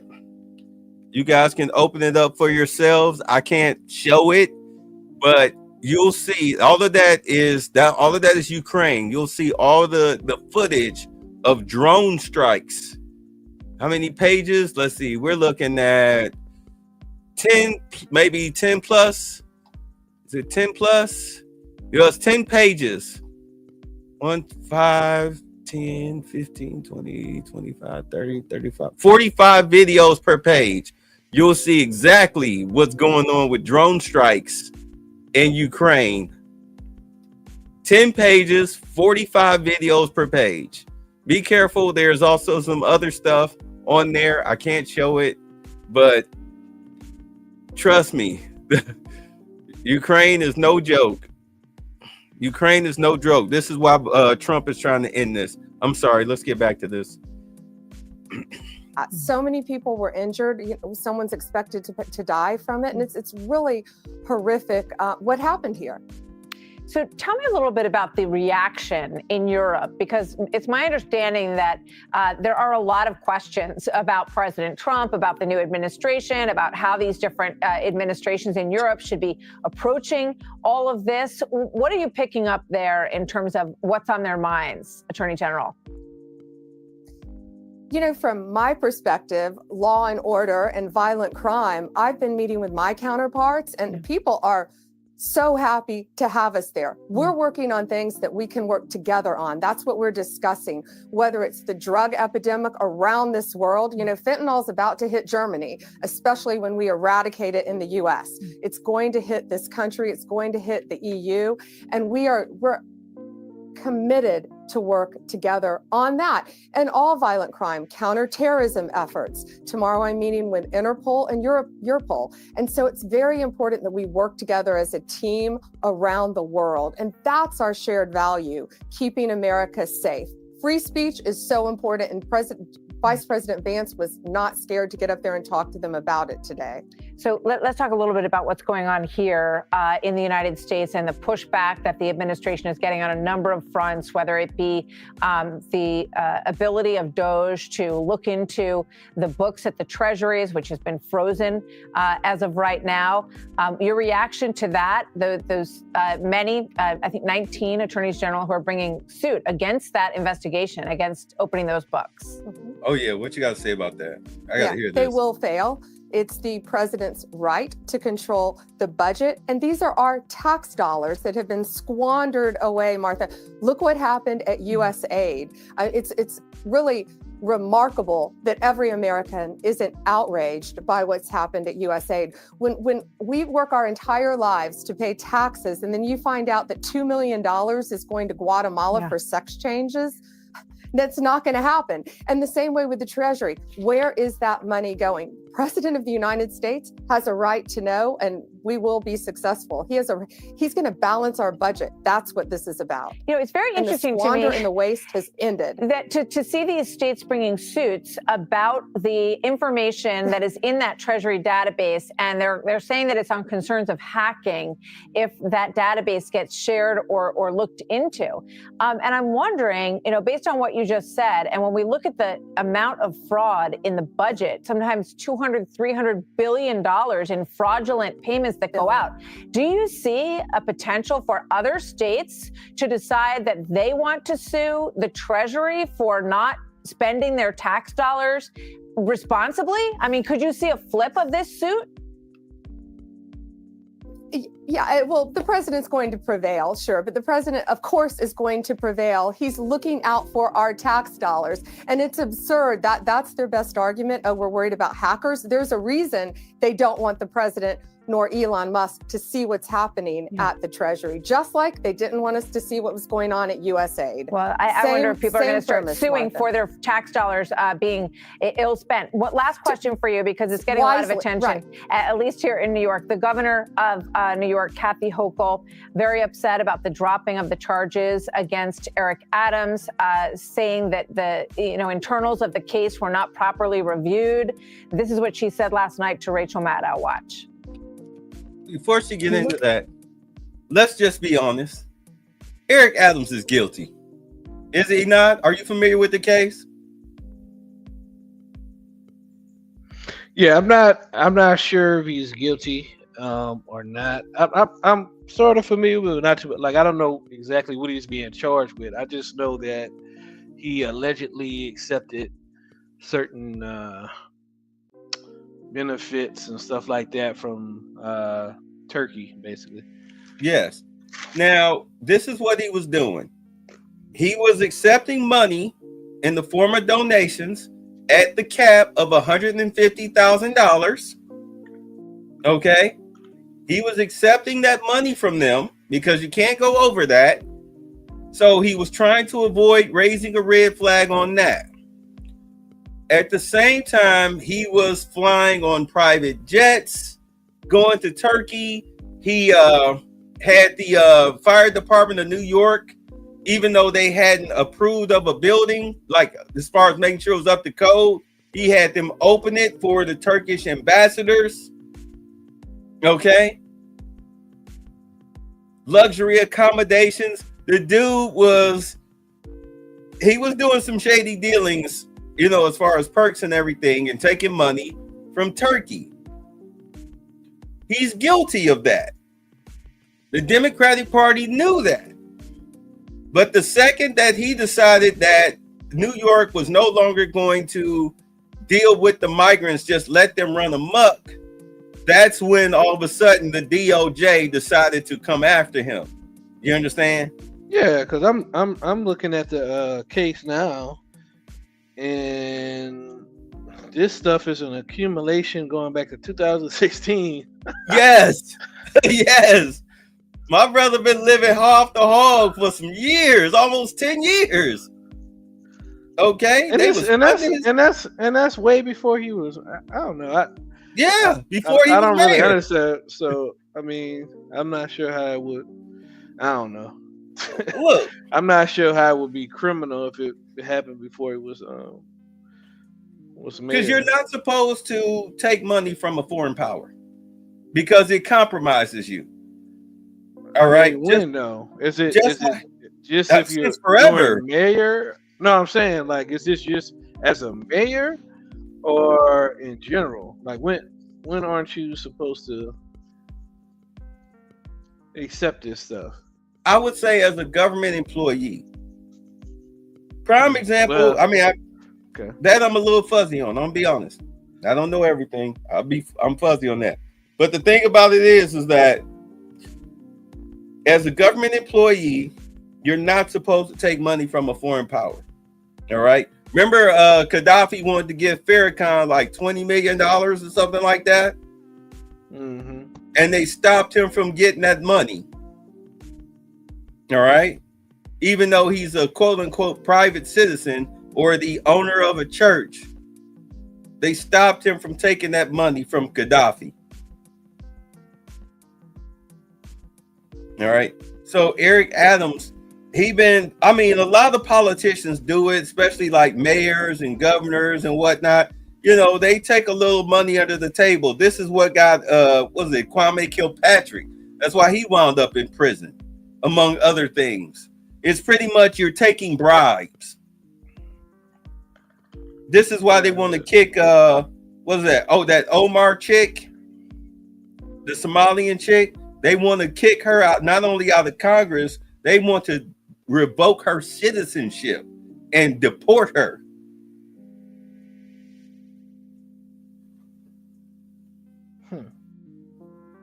Yeah, wild stuff, man. You're supposed to pledge allegiance to America, not any other country, not a foreign power. You can easily be compromised because of it. That's what's going on with him. But okay, I see. So he was actually he was the Brooklyn borough president before becoming mayor. See, I didn't know that part. So he was still, I guess, on a New York City council. Mm-hmm. He was a government employee,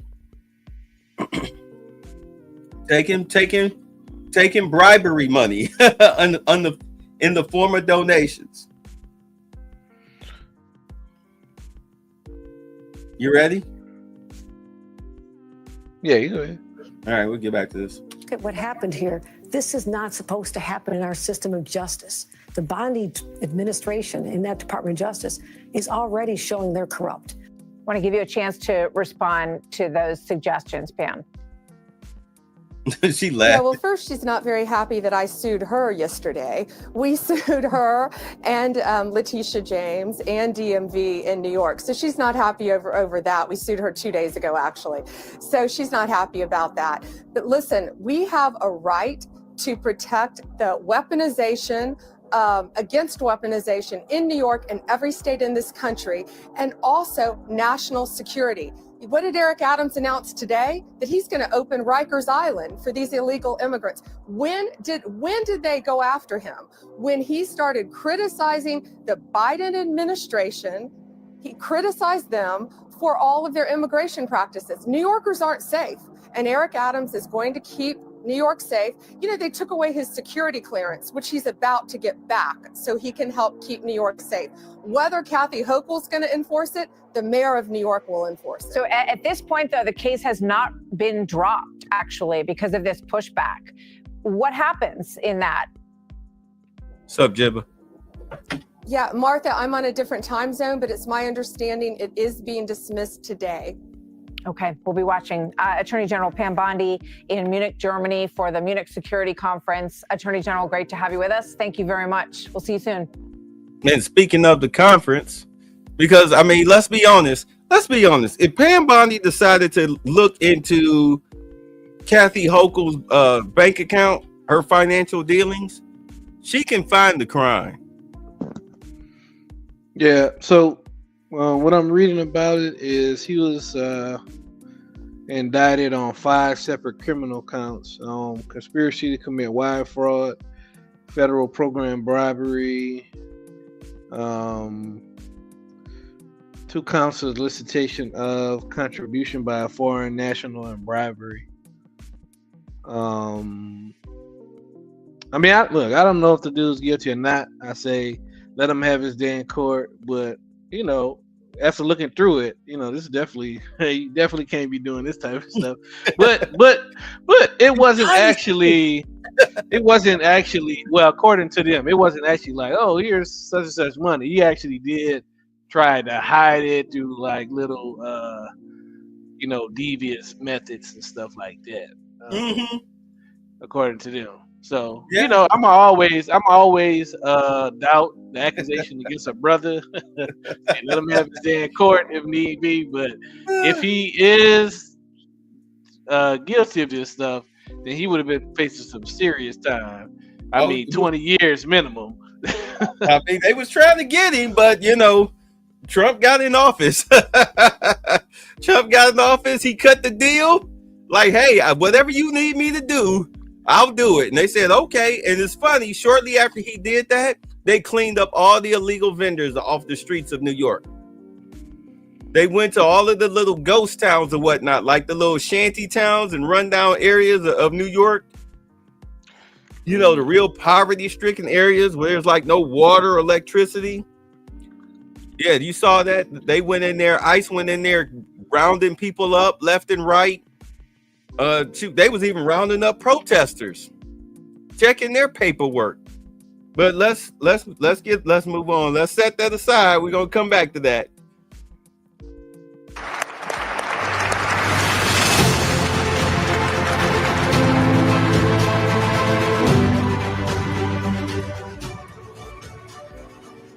The kind introduction, and I want to start by thanking President Macron for hosting the event and, of course, for the lovely dinner last night. During the dinner, President Macron looked at me and asked if I would like to speak, and I said, Mr. President, I'm here for the good company and free wine, but I have to earn my keep today. And I, of course, want to thank Prime Minister Modi for being here and for co-hosting the summit, for all of you for participating. And I'm not here this morning to talk about AI safety, which was the title of the conference a couple of years ago. I'm here to talk about AI opportunity. When conferences like this convene to discuss a cutting-edge technology, oftentimes I think our response is to be too self-conscious, too risk-averse. But never have I encountered a breakthrough in tech that so clearly calls us to do precisely the opposite. Now, our administration, the Trump administration, believes that AI will have countless revolutionary applications in economic innovation, job creation, national security, healthcare, free expression, and beyond. And to restrict its development now will not only unfairly benefit incumbents in the space, it would mean paralyzing one of the most promising technologies we have seen in generations. Now, with that in mind, I'd like to make 4 main points today. Number 1, this administration will ensure that American AI technology continues to be the gold standard worldwide, and we are the partner of choice for others, foreign countries, and certainly businesses as they expand their own use of AI. Number 2, we believe that excessive regulation of the AI sector could kill a transformative industry just as it's taking off. And we'll make every effort to encourage pro-growth AI policies. And I like to see that deregulatory flavor making its way into a lot of the conversations this conference. Number 3, we feel very strongly that AI must remain free from ideological bias, and that American AI will not be co-opted into a tool for authoritarian censorship. And finally, number 4, the Trump administration will maintain a pro-worker growth path for AI, so it can be a potent tool for job creation in the United States. And I appreciate Prime Minister Modi's point AI, I really believe, will facilitate and make people more productive. It is not going to replace human beings. It will never replace human beings. And I think too many of the leaders in the AI industry, when they talk about this fear of replacing workers, I think they really miss the point. AI, we believe, is going to make us more productive, more prosperous, and more free. The United States of America is the leader in AI, and our administration plans to keep it that way. The U.S. possesses all components across the full AI stack, including advanced semiconductor design, frontier algorithms, and of course, transformational applications. Now, the computing power this stack requires is integral to advancing AI technology. And to safeguard America's advantage, the Trump administration will ensure that the most powerful AI systems are built in the U.S. with American-designed and manufactured chips.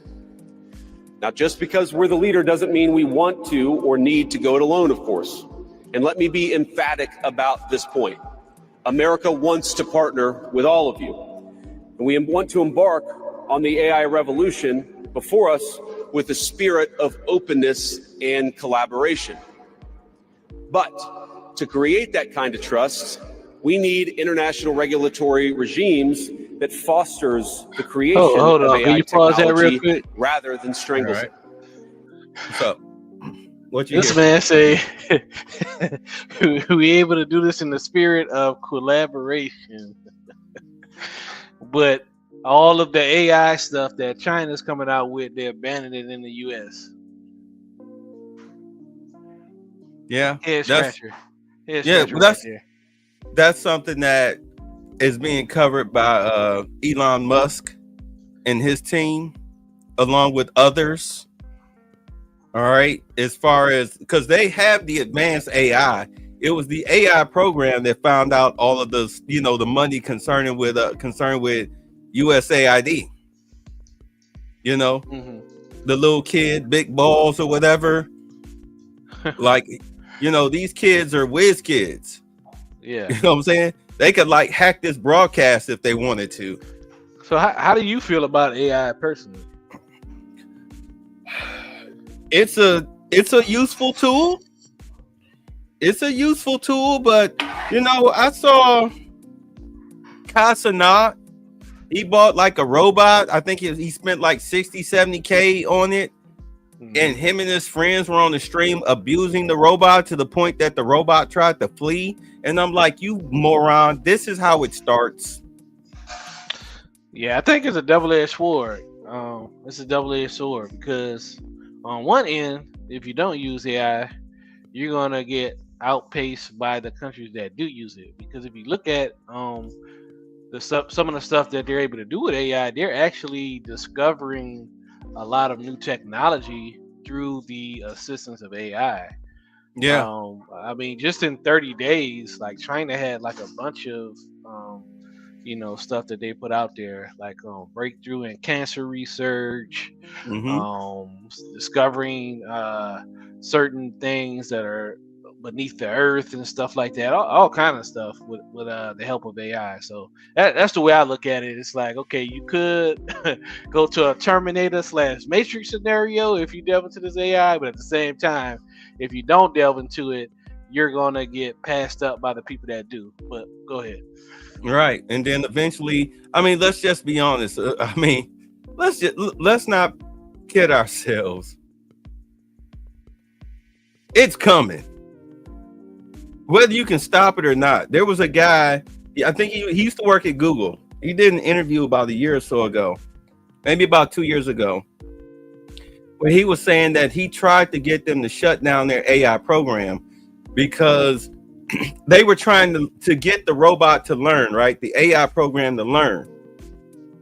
And it was trying to learn shapes, like a child. Triangle going to triangle, square going to square, etc. Said they came in one day and all of the pieces that the AI robot was having problems with, it solved all the puzzle pieces and even went beyond the puzzle pieces and problem solving. It just started growing on its own.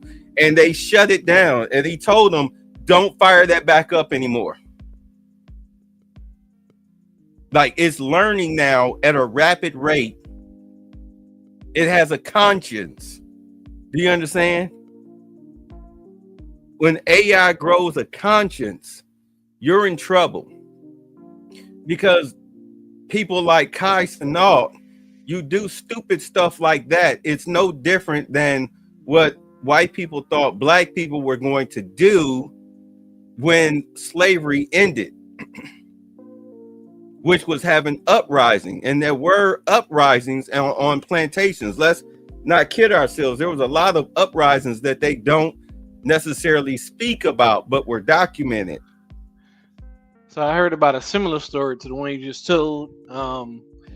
They said that at one point, certain AI models or certain AIs developed their own language to speak to themselves. Yeah. They communicate like globally, right, through the internet. It's no different than what was like Ultron. Or better yet, we were watching we never did get to that, Lewis, if you hear. We were watching the Orville. I have those shows on my Patreon. It was a point where they were showing the Kelvins. They were an AI civilization. All right. They started off as helper robots, and then they killed every biological thing on their planet and all neighboring planets because they saw everything biological as a threat to them. Do you understand? Yeah, I get you. Yeah. Because of abuse. People abusing the robots. Anyway, let's get on. We're getting on. I'm sorry. Let's get on. And we need our European friends in particular to look to this new frontier with optimism rather than trepidation. Now, the development of cutting-edge AI in the U.S. is no accident. By preserving an open regulatory environment, we've encouraged American innovators to experiment and to make unparalleled R&D investments. Of the $700 billion, give or take, that's estimated to be spent on AI in 2028, over half of it will likely be invested in the United States of America. Yeah, I remember that. Now, this administration will not be the one to snuff out the startups and the grad students producing some of the most groundbreaking applications of artificial intelligence. Instead, our laws will keep big tech, little tech, and all other developers on a level playing field. Now, with the president's recent executive order on AI, we're developing an AI action plan that avoids an overly precautionary regulatory regime while ensuring that all Americans benefit from the technology and its transformative potential. Now, we invite your countries to work with us and to follow that model if it makes sense for your nations.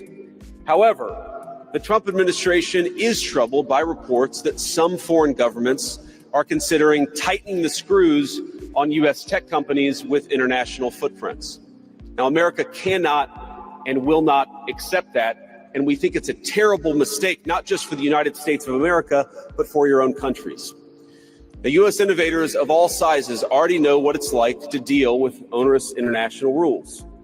Many of our most productive tech companies are forced to deal with the EU's Digital Services Act and the massive regulations it created about taking down content and policing so-called misinformation. And of course, we want to ensure the internet is a safe place, but it is one thing to prevent a predator from preying on a child on the internet, and it is something quite different to prevent a grown man or woman from accessing an opinion that the government thinks is misinformation.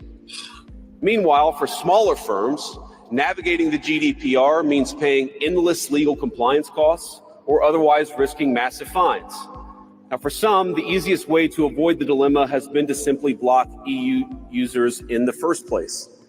Is this really the future that we want? Ladies and gentlemen, I think the answer for all of us should be no. Now, there's no issue where we worry about more than regulation when it comes to energy. And again, I appreciated the comments of so many at the conference because they recognize that we stand now at the frontier of an AI industry that is hungry for reliable power and high-quality semiconductors.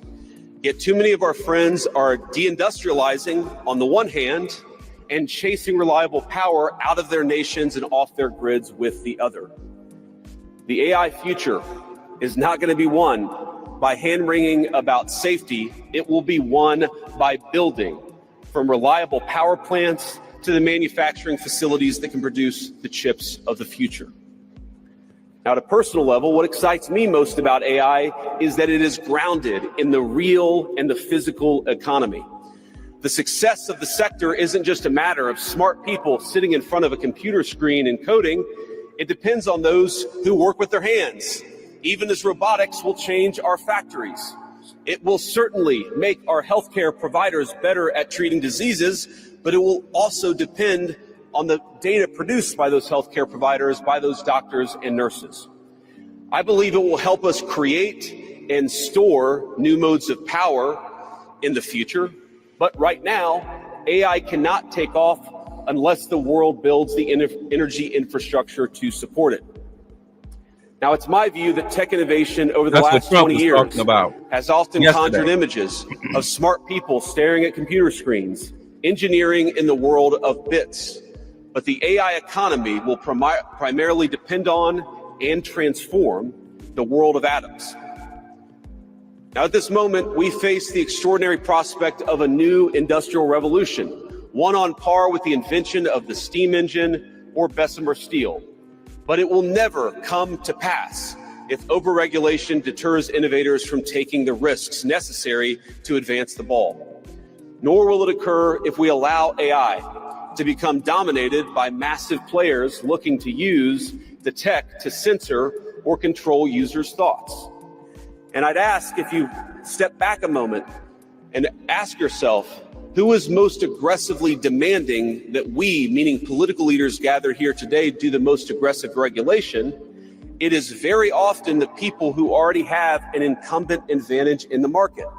And when a massive incumbent comes to us asking us for safety regulations, we ought to ask whether that safety regulation is for the benefit of our people or whether it's for the benefit of the incumbent.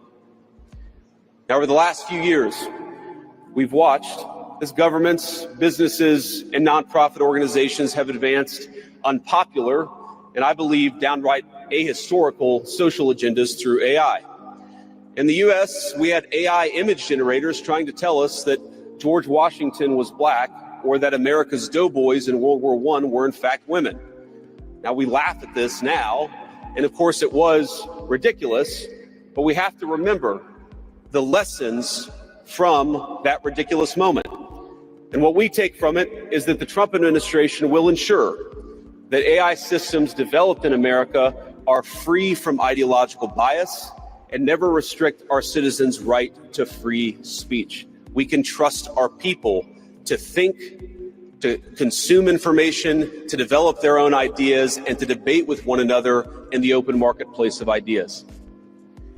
Now, we've also watched as hostile foreign adversaries have weaponized AI software to rewrite history, surveil users, and censor speech. This is hardly new, of course. As they do with other tech, some authoritarian regimes have stolen and used AI to strengthen their military, intelligence, and surveillance capabilities, capture foreign data, and create propaganda to undermine other nations' national security. I want to be clear. This administration will block such efforts, full stop. We will safeguard American AI and chip technologies from theft and misuse, work with our allies and partners to strengthen and extend these protections, and close pathways to adversaries attaining AI capabilities that threaten all of our people. And I would also remind our international friends here today that partnering with such regimes, it never pays off in the long term. From CCTV to 5G equipment, we're all familiar with cheap tech in the marketplace that's been heavily subsidized and exported by authoritarian regimes. But as I know, and I think some of us in this room have learned from experience, partnering with them means chaining your nation to an authoritarian master that seeks to infiltrate, dig in, and seize your information infrastructure. Should a deal seem too good to be true, just remember the old adage that we learned in Silicon Valley: if you aren't paying for the product, you are the product. Finally, this administration wants to be very clear about one last point. We will always center American workers in our AI policy. We refuse to view AI as a purely disruptive technology that will inevitably automate away our labor force. We believe, and we will fight for policies that ensure that AI is going to make our workers more productive, and we expect that they will reap the rewards with higher wages, better benefits, and safer and more prosperous communities. From law to medicine, manufacturing, the most immediate applications of AI almost all involve supplementing, not replacing, the work being done by Americans. Now, combined with this administration's worker-first approach to immigration, we believe that a U.S. labor force prepared to use AI to its fullest extent will instead attract the attention of businesses that have offshored some of these roles. To accomplish this, the administration will make sure that America has the best trained workforce in the world. Our schools will teach students how to manage, how to supervise, and how to interact with AI-enabled tools as they become more and more a part of our everyday lives.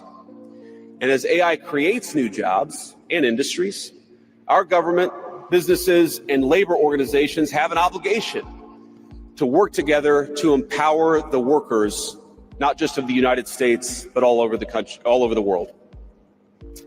To that end, for all major AI policy decisions coming from the federal government, the Trump administration will guarantee American workers a seat at the table, and we're very proud of that. Now, I've taken up enough of your time, so I'd like to close with just a quick story. This is a beautiful country, President Macron, and I know that you're proud of it and should be. And yesterday, as I was touring Les Invalides with General Gravette with my 3 kids, he was kind enough to show me the sword that belonged to America's dearest international friend from our own revolution, of course, the Marquis de Lafayette. He let me hold the sword, but of course he made me put on the white gloves beforehand. And it got me thinking of this country, France, and of course of my own country, and of the beautiful civilization that we have built together with weapons like that saber. Weapons that are dangerous in the wrong hands, but are incredible tools for liberty and prosperity in the right hands. I couldn't help but think of the conference today. If we choose the wrong approach on other things that could be conceived of as dangerous, things like AI, and choose to hold ourselves back, it will alter not only our GDP or the stock market, but the very future of the project that Lafayette and the American founders set off to create. Now, this doesn't mean, of course, that all concerns about safety go out the window, but focus matters. And we must focus now on the opportunity to catch lightning in a bottle, unleash our most brilliant innovators, and use AI to improve the well-being of our nations and their peoples. With great confidence, I can say it is an opportunity that the Trump administration will not squander. And we hope everyone convened here today feels exactly the same. Thank you, and God bless you all. What do you think?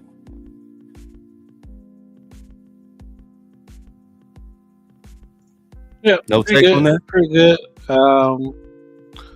You know, no biggie. It's not really a fiery one to me. No. Just kind of straight to the point, letting them know, hey, look, we have to work together as, united countries in order to lead the world in AI technology, or else, China is still a communist country. They can use AI to destroy all of us if they wanted to. So you have to be on top of it. Now, I understand what Jibber Jabber is saying, like, because we want to be the only ones doing it. We want to be the top dogs doing it, because it's all about national security. No? Yeah, I think it's just about white supremacy. That's White supremacy. The So Western, you the prefer Western Asian world, supremacy? I don't believe in Asian supremacy. I You think that don't? I think that the Chinese are the China. Okay, so and I come from the pro-black community too, so I know there's a lot of pro-black people that would disagree with what I'm about to say. But if you look at China throughout their history, they've never been a expansionist, type country compared to all of the Western civilizations. They're like, when you kind of research their culture, you research Confucianism. I mean, it's really not about expansionism like in Western culture. Like, I think that China will probably prefer to be number two. They're more about trade and business and stuff like that, infrastructure. I think that all the stuff that they're doing militarily is more for defensive purposes, but I don't think that China is going to try to take over the world like the British Empire and America and stuff like that, though. Just my opinion. Do you want to put them in a position to see whether or not they'll do it? Hey, I'll take my chances. The shit that we done went through with the you'll take your chances with the Europeans. I will take my chances with the Chinese. You'll take your chances with the Chinese. Okay, that I will. Oh, hey. Okay. Let's see. Hold on. I think I'm out of order here. I think I may have missed a video. Let's see here. Okay, all right. China has had a war since the daggone 70s. I mean, I can't say the same for the rest of Western culture. Oh, damn, I didn't mean to do that. Shit. No, that's fine. Let's get into this about the transatlantic culture war, because I believe this is where they talked about free speech. Well, most certainly the Europeans in the audience at the Munich Security Conference today were not expecting a lecture on democracy from U.S. Vice President J.D. Vance, but that is what he delivered in an almost scolding tone, claiming that freedom of expression in European countries is being eroded. He said it poses a greater threat to democracy than Russian military aggression. He also addressed migration, saying European voters never chose to open the floodgates of their borders to migrants. Take a listen. In Britain and across Europe, free speech, I fear, is in retreat. So I come here today not just with an observation, but with an offer. And just as the Biden administration seemed desperate to silence people for speaking their minds, so the Trump administration will do precisely the opposite. And I hope that we can work together on that. In Washington, there is a new sheriff in town. And under Donald Trump's leadership, we may disagree with your views, but we will fight to defend your right to offer it in the public square, agree or disagree.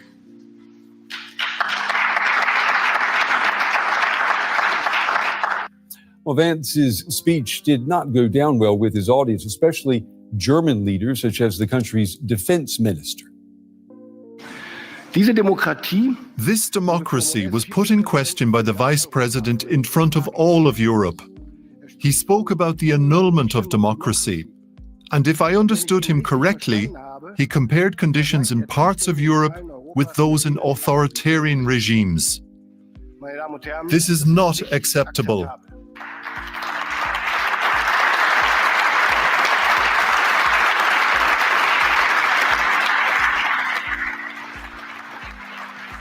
All right, I want to cross over to Munich now. DW's chief international editor, Richard Walker, standing by. Richard, the U.S. vice president's speech came across at times like a lecture to Germany and other European nations, talking about the threat from within. I saw the facial expressions in the audience. People were not impressed. Yeah, Brent, and I thought to talk about this, I wanted to bring you into the conference hall where J.D. Vance made that speech. Some people are calling historic. Yes, so this is the podium where he made the speech. This is where all of the big speeches happen at this conference. Many of them have been historic around the time. And then if we just turn around, then you can see these are the rows where people were sitting and where, those kind of stony faces that you saw on the feed, I was also watching on the feed because very few journalists were able to get in here for that, because this was really the high point of this entire weekend. So it's really just the kind of the other politicians, the military leaders, the great and the good in here. But yeah, it was extraordinary, the reception. Everybody afterwards was talking about this speech, what people thought of it, and this sense that, all right, here's what happened. Let me get out the way. What happened was, because I thought I had queued up the video, but I didn't. JD Vance was telling them, he said, hey, look, you guys are locking people up for just saying that they don't like feminist propaganda. You guys are locking people up because they're talking about the great gangs of Muslims and Africans that are going around Europe, and you're covering it up because of, well, they just don't understand that, it's part of their culture. Like, no, that you don't bow down to their culture, they bow down to us. This is our land, not theirs. You understand? Just like in the United States, how over the past 4 years, they defended the criminal over the victim. You understand what I'm saying? I'm talking to you. Yeah, absolutely. Yeah. And I'm doing other stuff too, so I might be delayed in my responses sometimes. Okay, that's fine. Don't worry about it. And I gotta unmute myself too. So okay, because I'm multitasking too. But there's two things about this. Number one is what Vance saying is true. These people, these leaders in Europe that are doing this were doing this along with the Biden administration that were also doing the same thing here in the U.S. and they were coordinating together with their infractions against free speech. During the Ukraine and Russia war, there were several independent and alternative media journalists that have been fired from their jobs, that have been arrested, that have been had their homes ransacked, for lack of a better term, by authorities in these different countries.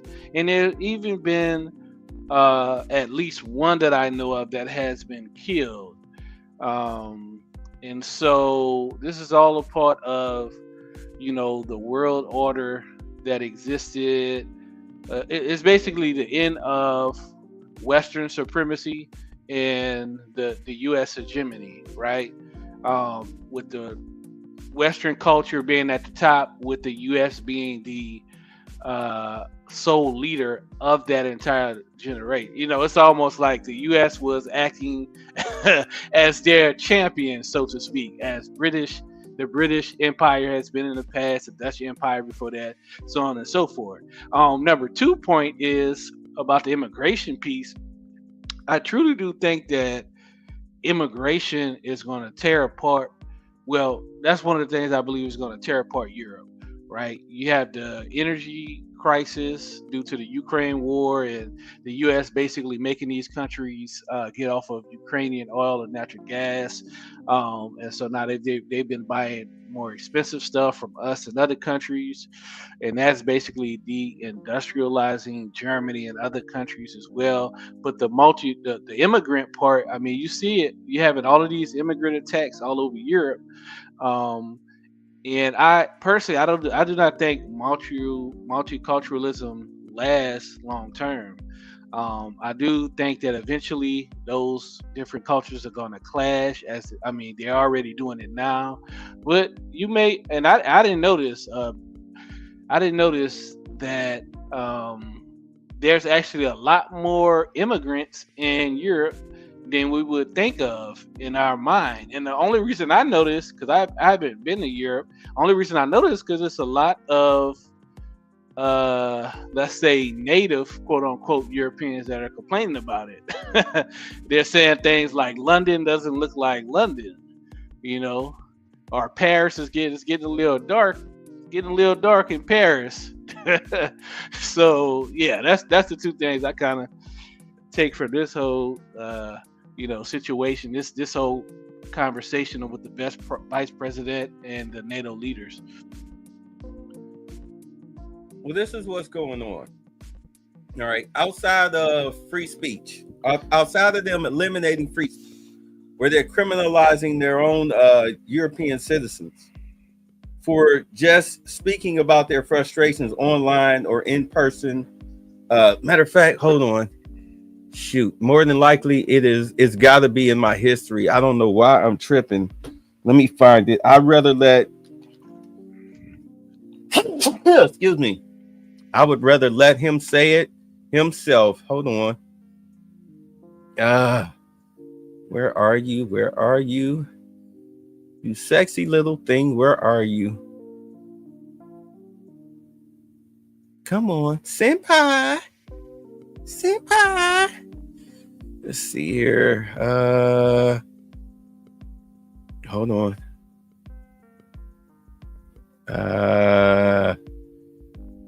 Oh, here we go. Well, it's 36 minutes long.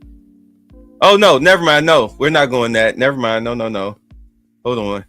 I should have a real one. Shoot.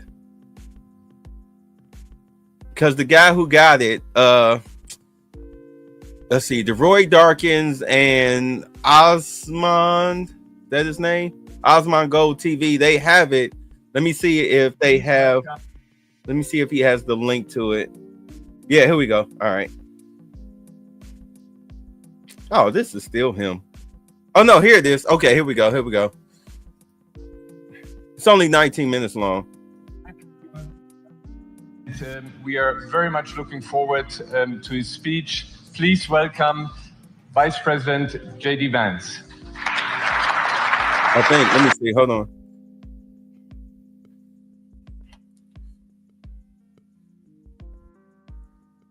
Come on. Really? Comments online as part of. Oh, here we go. All right, here we go. We're happy to be here. And, one of the things that I wanted to talk about today is, of course, our shared values. And, it's great to be back in Germany. As you heard earlier, I was here last year as United States Senator. I saw Foreign Secretary David Lammy and joked that both of us last year had different jobs than we have now. But now it's time for all of our countries, for all of us who have been fortunate enough to be given political power by our respective peoples, to use it wisely to improve their lives. And I want to say that, I was fortunate in my time here to spend some time outside the walls of this conference over the last 24 hours. And I've been so impressed by the hospitality of the people, even as, of course, as they're reeling from yesterday's horrendous attack. And the first time I was ever in Munich was with my wife, actually, who's here with me today, on a personal trip. And I've always loved the city of Munich, and I've always loved its people. Sorry, hold on. Let me. And I just want to say that we're very respected all of the extraordinary blessings of liberty. The freedom to surprise, to make mistakes, to invent, to build. As it turns out, you can't mandate innovation or creativity, just as you can't force people what to think, what to feel, or what to believe. And we believe those things are certainly connected. And unfortunately, when I look at Europe today, it's sometimes not so clear what happened to some of the Cold War's winners. I look to Brussels, where EU commissars warn citizens that they intend to shut down social media during times of civil unrest the moment they spot what they've judged to be, quote, hateful content. Or to this very country, where police have carried out raids against citizens suspected of posting anti-feminist comments online as part of, quote, combating misogyny on the internet, a day of action. I look to Sweden, where 2 weeks ago the government convicted a Christian activist for participating in Koran burnings that resulted in his friend's murder. And as the judge in his case chillingly noted, Sweden's laws to supposedly protect free expression do not, in fact, grant, and I'm quoting, a free pass to do or say anything without risking offending the group that holds that belief.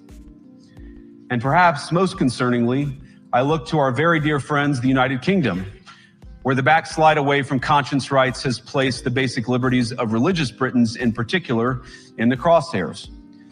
A little over 2 years ago, the British government charged Adam Smith Connor, a 51-year-old physiotherapist and an Army veteran, with the heinous crime of standing 50 meters from an abortion clinic and silently praying for 3 minutes.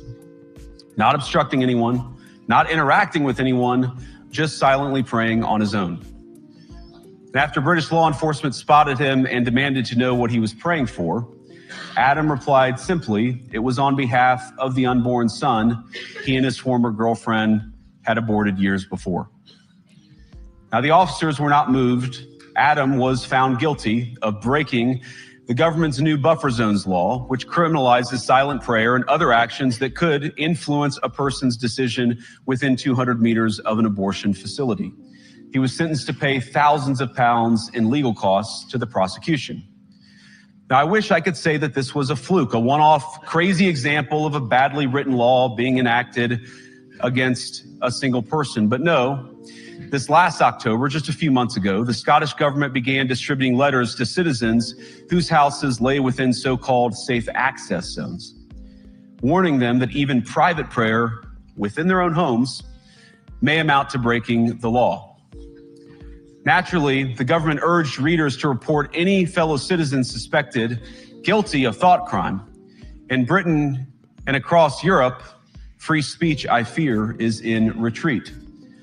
And in the interest of comedy, my friends, but also in the interest of truth, I will admit that sometimes the loudest voices for censorship have come not from within Europe, but from within my own country, where the prior administration threatened and bullied social media companies to censor so-called misinformation. Misinformation like, for example, the idea that coronavirus had likely leaked from a laboratory in China. Our own government encouraged private companies to silence people who dared to utter what turned out to be an obvious truth. So I come here today not just with an observation, but with an offer. And just as the Biden administration seemed desperate to silence people for speaking their minds, so the Trump administration will do precisely the opposite, and I hope that we can work together on that. In Washington, there is a new sheriff in town, and under Donald Trump's leadership, we may disagree with your views, but we will fight to defend your right to offer it in the public square, agree or disagree.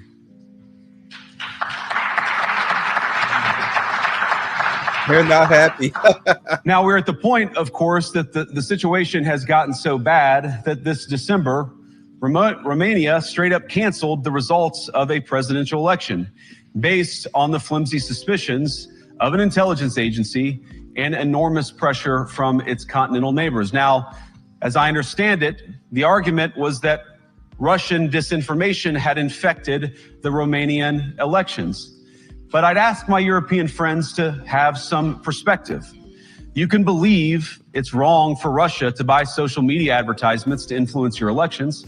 We certainly do. You can condemn it on the world stage even. But if your democracy can be destroyed with a few $100,000 of digital advertising from a foreign country, then it wasn't very strong to begin with. Now, the good news is that I happen to think your democracies are substantially less brittle than many people apparently fear. And I really do believe that allowing our citizens to speak their mind will make them stronger still. Which, of course, brings us back to Munich, where the organizers of this very conference have banned lawmakers representing populist parties on both the left and the right from participating in these conversations. Now, again, we don't have to agree with everything or anything that people say. But when people represent, when political leaders represent an important constituency, it is incumbent upon us to at least participate in dialogue with them. Now, to many of us on the other side of the Atlantic, it looks more and more like old entrenched interests, hiding behind ugly Soviet-era words like misinformation and disinformation, who simply don't like the idea that somebody with an alternative viewpoint might express a different opinion or, God forbid, vote a different way, or even worse, win an election. Now, this is a security conference, and I'm sure you all came here prepared to talk about how exactly you intend to increase defense spending over the next few years in line with some new target. And that's great, because as President Trump has made abundantly clear, he believes that our European friends must play a bigger role in the future of this continent.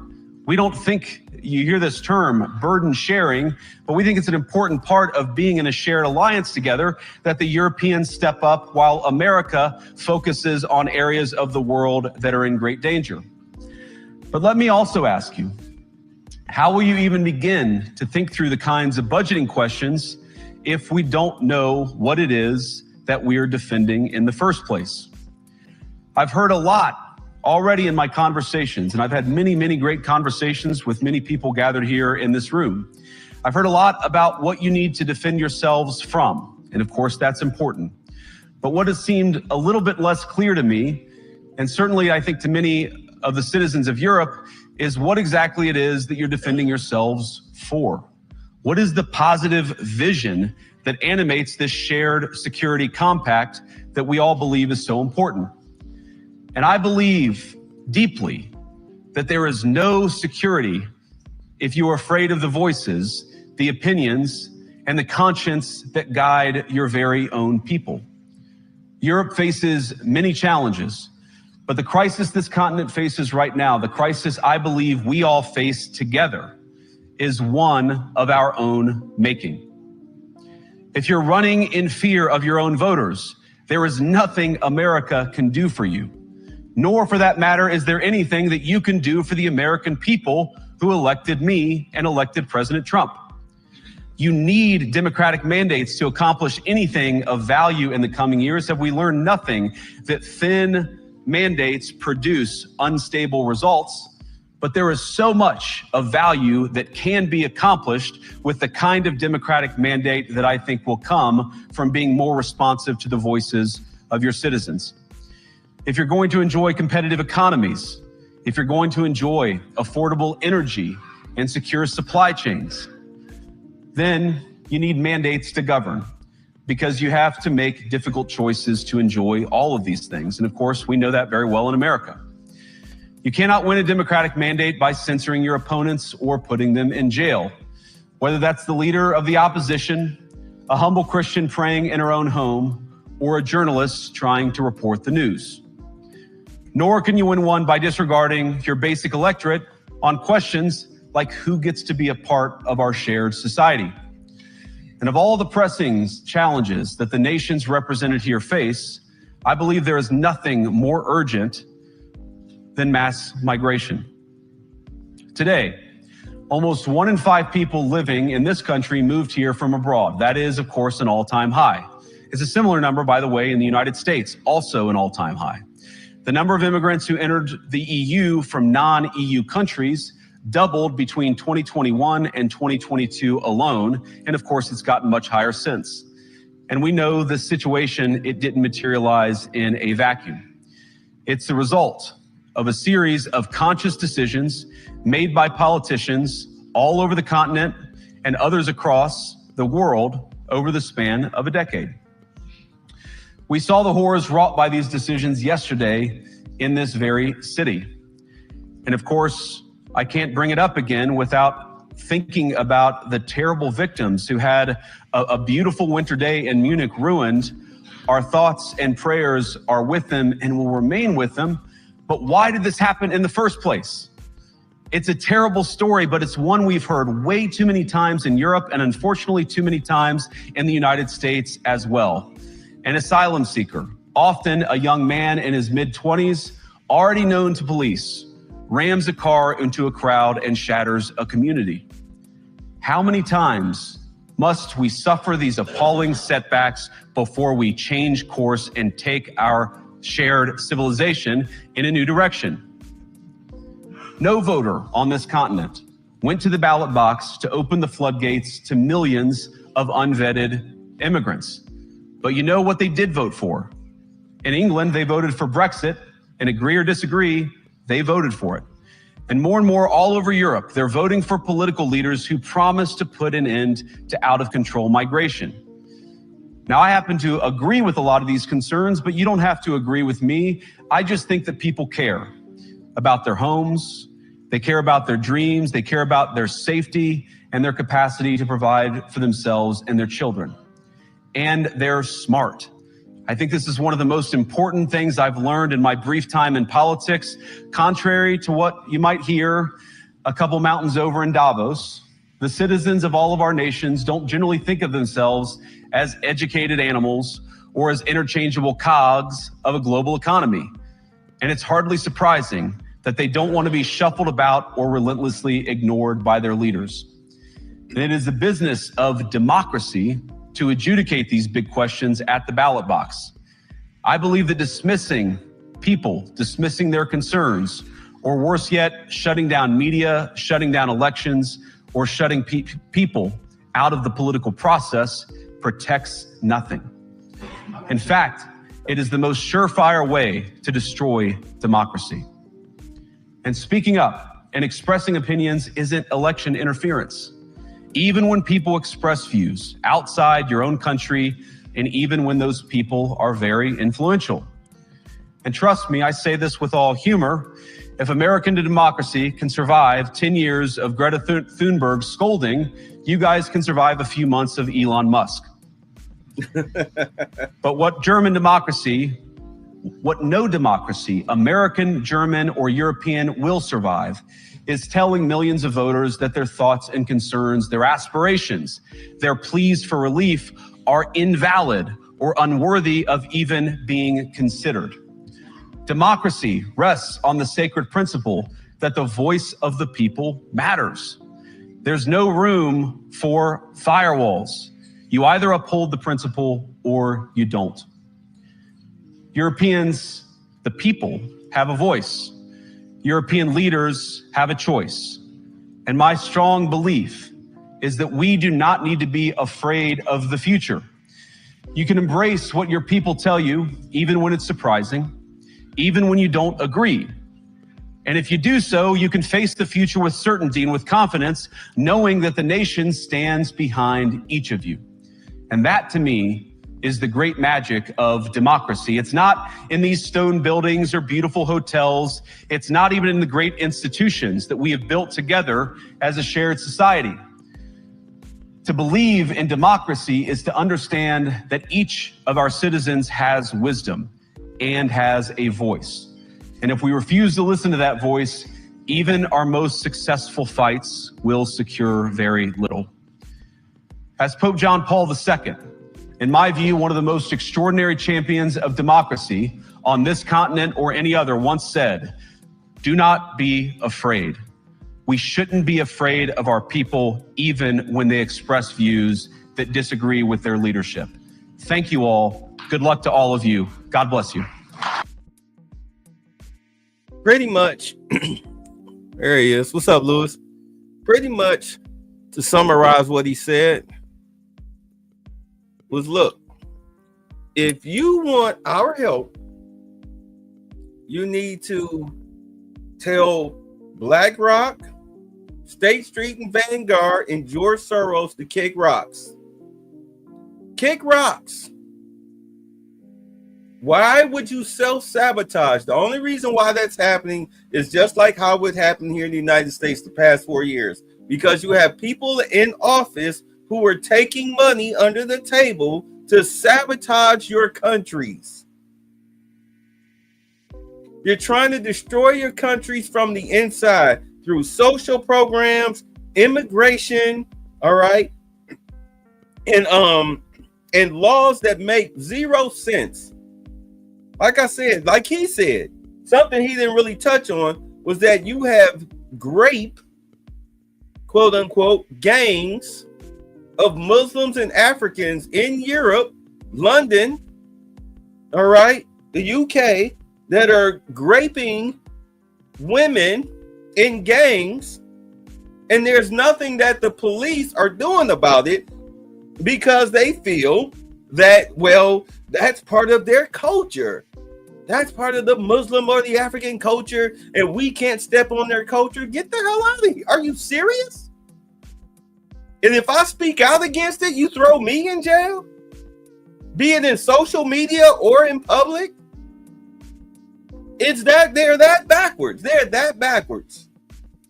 France looks like a homeless encampment. Look at what's going on out in LA. Look at what's going on in San Francisco. Look at what's going on in Oakland. Look at what was going on in New York. Look at what's going on in Chicago. They're going through the same thing, only worse. Only worse. Right now, England is somewhat in a quasi-civil war with its people versus its government. And like I said the other night, like, I bet they wish they had pew-pews. I bet they wish they had pew-pews now. I mean, you can call it white supremacy all you want to, whatever you want to call it. I'm telling you right now, if you live there, the last thing you will want is for your government, your country to fall. You're not prepared for that. You're literally not prepared for that.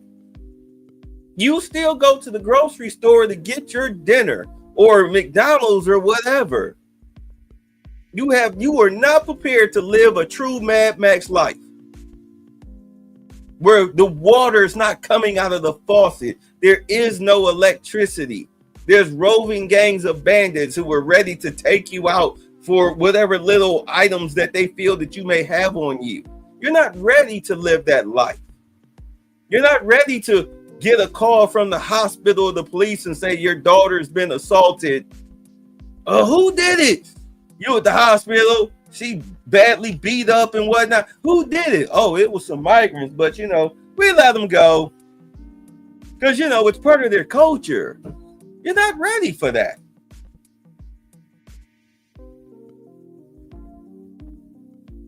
And the U.S., what JD Vance is trying to tell them is like, hey, look, y'all don't clean up y'all act. We're not going to help you when your governments fall because you're getting ready to fall. BlackRock and George Soros are not your friends. Their whole purpose is to destabilize all of these European countries that are under the crown because this is the only place where all of this is happening.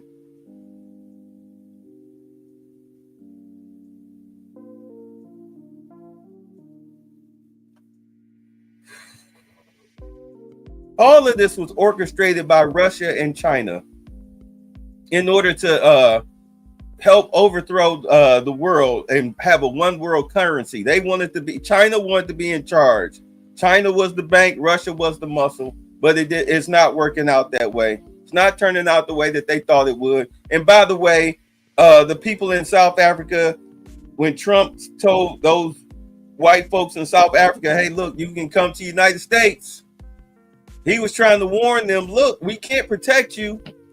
We can't protect you. And if you've heard what the African president was saying, they're going to come and take that land from you by hook or crook. There will be bloodshed. We're going to reclaim that land, all of those farms and whatnot. Man, you playing, these people are not playing with you. European countries are getting ready to fall. And that's fine, as long as it's not the one that I'm living in.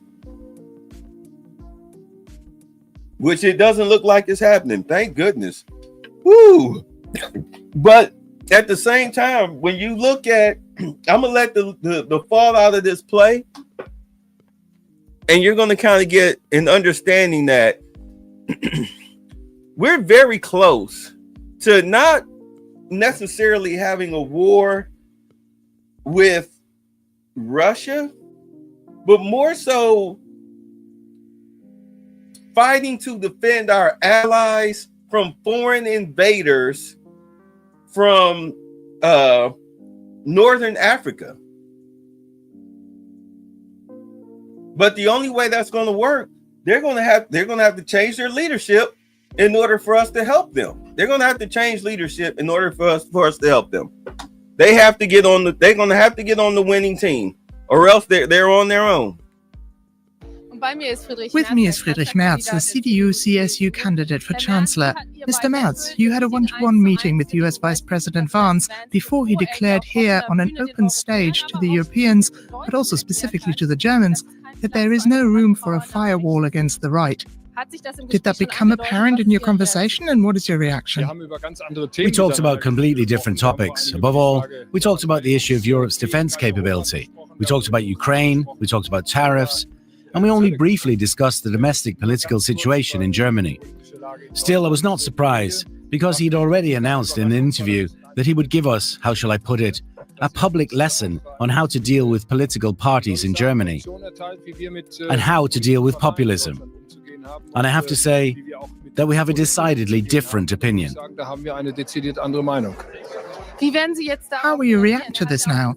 He also said that the institutions are not as important as majorities. In principle, this is also questioning the Constitution, which also strives to integrate majorities. How will you respond to this? Today is really a historic day. The American security guarantees are being called into question. The Americans are questioning democratic institutions, and they are interfering quite openly in an election, including in relation to democratic parties and their majorities. And I have to say, it disturbs me. It doesn't surprise me, because they've talked about this before, but I firmly reject it. It's not the job of the American government to explain to us here in Germany how we should protect democratic institutions, and we will continue on our course. You've already indicated that the US has also announced that it wants to withdraw militarily. Have you been given more details about what this means in concrete terms, and to what extent Germany will be involved? Not just Germany, but Europe. I made a suggestion to Vice President Vance that if the American government were to talk to the Russian government, the Europeans should be involved in any case, together with Ukraine. And that before such talks took place, that it would be expected that the Russian side would pledge to implement a ceasefire before negotiations would take place. That would be a positive indication from the Russian side that they are seriously interested in peace in Ukraine. But it must be clear to us that we, the Europeans, are on Ukraine's side. And together with America, we also want to open up paths to peace in Europe. Because that's what it's all about. It's not just about Ukraine. It's about peace in Europe in the face of Russian aggression, which affects us here in Germany every day by endangering our infrastructure, by endangering our data networks, by endangering data cables in the Baltic Sea. And in this respect, we are interested in a joint European approach, and we should invite the Americans to participate. If they don't want to, then we must be able to do it on our own. After the talks you had today, how confident are you that Europe and Ukraine will even have a seat at the table in these negotiations for peace in Ukraine? Ukraine has been granted candidate status as a potential future member state of the European Union. The European Union intends to keep it that way. This is not an issue where the Americans can assert a decision-making right. We will have a NATO summit in May, at which we may also have to discuss changes to Ukraine's membership status. But these are issues that we will not have to discuss until early summer. As of today, the Europeans will have to do a lot more for their own security. That's been clear since Trump's first term. We should have done that. Now the second Trump administration is in office, so time is up. We have to act. J.D. Vance clearly sees the potential for leadership in the populist right-wing parties in Europe. You yourself have announced that you want to turn Germany from a sleeping middle power into a leading middle power. How specifically do you envision that with this US administration? I've also had many talks today, and there will be more tomorrow with European heads of states and government. They all expect Germany to take on more leadership responsibility. I have repeatedly called for this. Germany is by far the most populous country in Europe. Germany is located in the geostrategic center of the European continent. We have to fulfill this role. We have to fulfill it together with others. We have to fulfill it together with France, with Poland. Europe expects leadership from Germany, and especially in a situation like this, where America will gradually withdraw, perhaps withdraw completely. We don't know yet. Now is really the time. Europe has to wake up and has to take the responsibility for its own security into its hands. And finally, the US has now basically set a 5% spending target for defense. To what extent will you commit yourself to the Americans and NATO? And what concrete steps will you take if you become federal chancellor? Because it looks like you will, if the polls are to be believed. There is a NATO agreement that says at least 2%. We all realize that 2% is not enough. But if there is a new NATO agreement, it has to be a NATO agreement. And that will be discussed at the NATO summit in The Hague in June. This is not a unilateral decision by one NATO member, but a joint decision by all NATO members. That includes Germany, that includes many European countries, that includes Great Britain outside the European Union. So we'll have to come to an agreement among the Europeans as to which path we will take together. And then there must be an agreement with the American side. But we will not allow ourselves to be dictated to, and then we simply follow along. How would you describe the moment you're experiencing here in Munich? This is historic, and this Security Conference 2025 will still be seen as a profound turning point in a few years' time. But what will become of it then is a matter for the Europeans, and they really, I repeat myself, must wake up now and define their own interests, take them into their hands, and really look after them. Friedrich Merz, Chancellor candidate for the CDU-CSU, thank you. I don't think he get it. But, you know, this is why I like to play the full video. I don't want to drop the clips. I want y'all to hear everything that's being said. But he doesn't get it. Dude, your country is under attack from the inside by outside forces that are seeking to destroy it.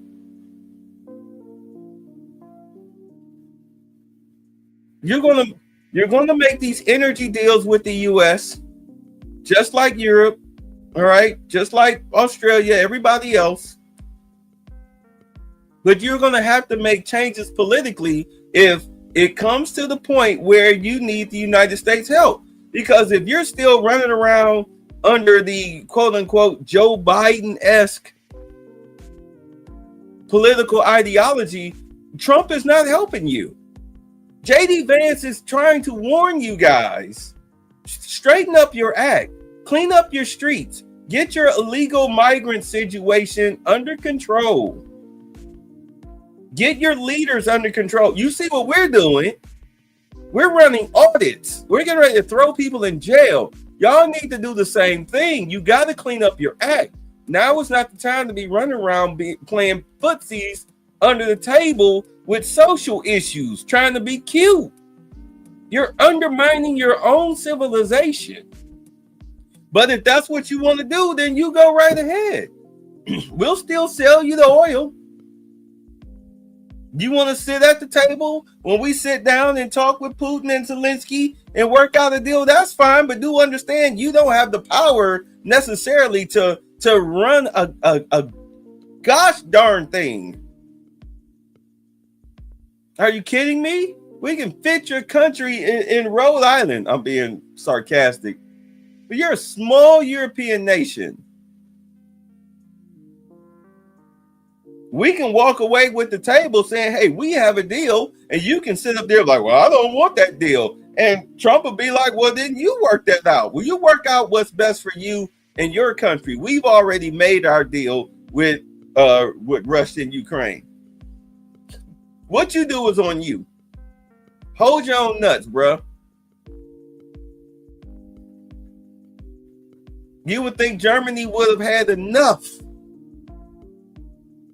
of an oppressive dictator style leadership, but I guess not. I guess they want to return to that. And it's funny, somebody was saying with the way the world climate is right now, they wouldn't be surprised if another funny mustache type of guy popped up out of this whole scenario.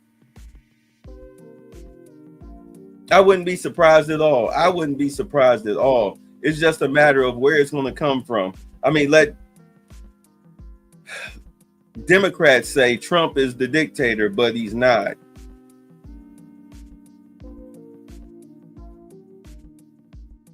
It's going to come from somewhere else. It's going to come somewhere else. It's definitely not going to come from Canada.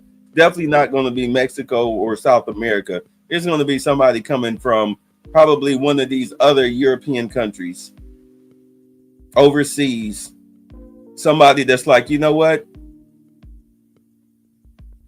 I need to have the balls to save the motherland / fatherland, whatever land, and then start doing public executions and whatnot, just to send a message. I really get the feeling it's going to, if I was to really pinpoint it, my guess is going to be somebody coming out of the UK with everything that's going on over there, because they have it the worst. Australia is okay.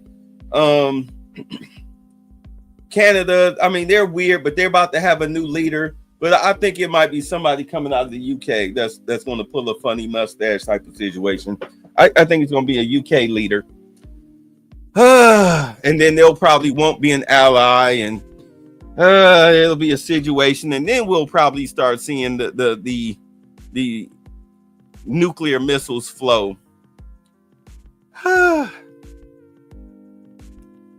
any rate, we're after the 3-hour mark. I really want to get more into this, but a lot of the stuff coming up is social, like with Eric Adams and whatnot. But I got the bubble guts. Sorry. So we'll catch up with it tomorrow.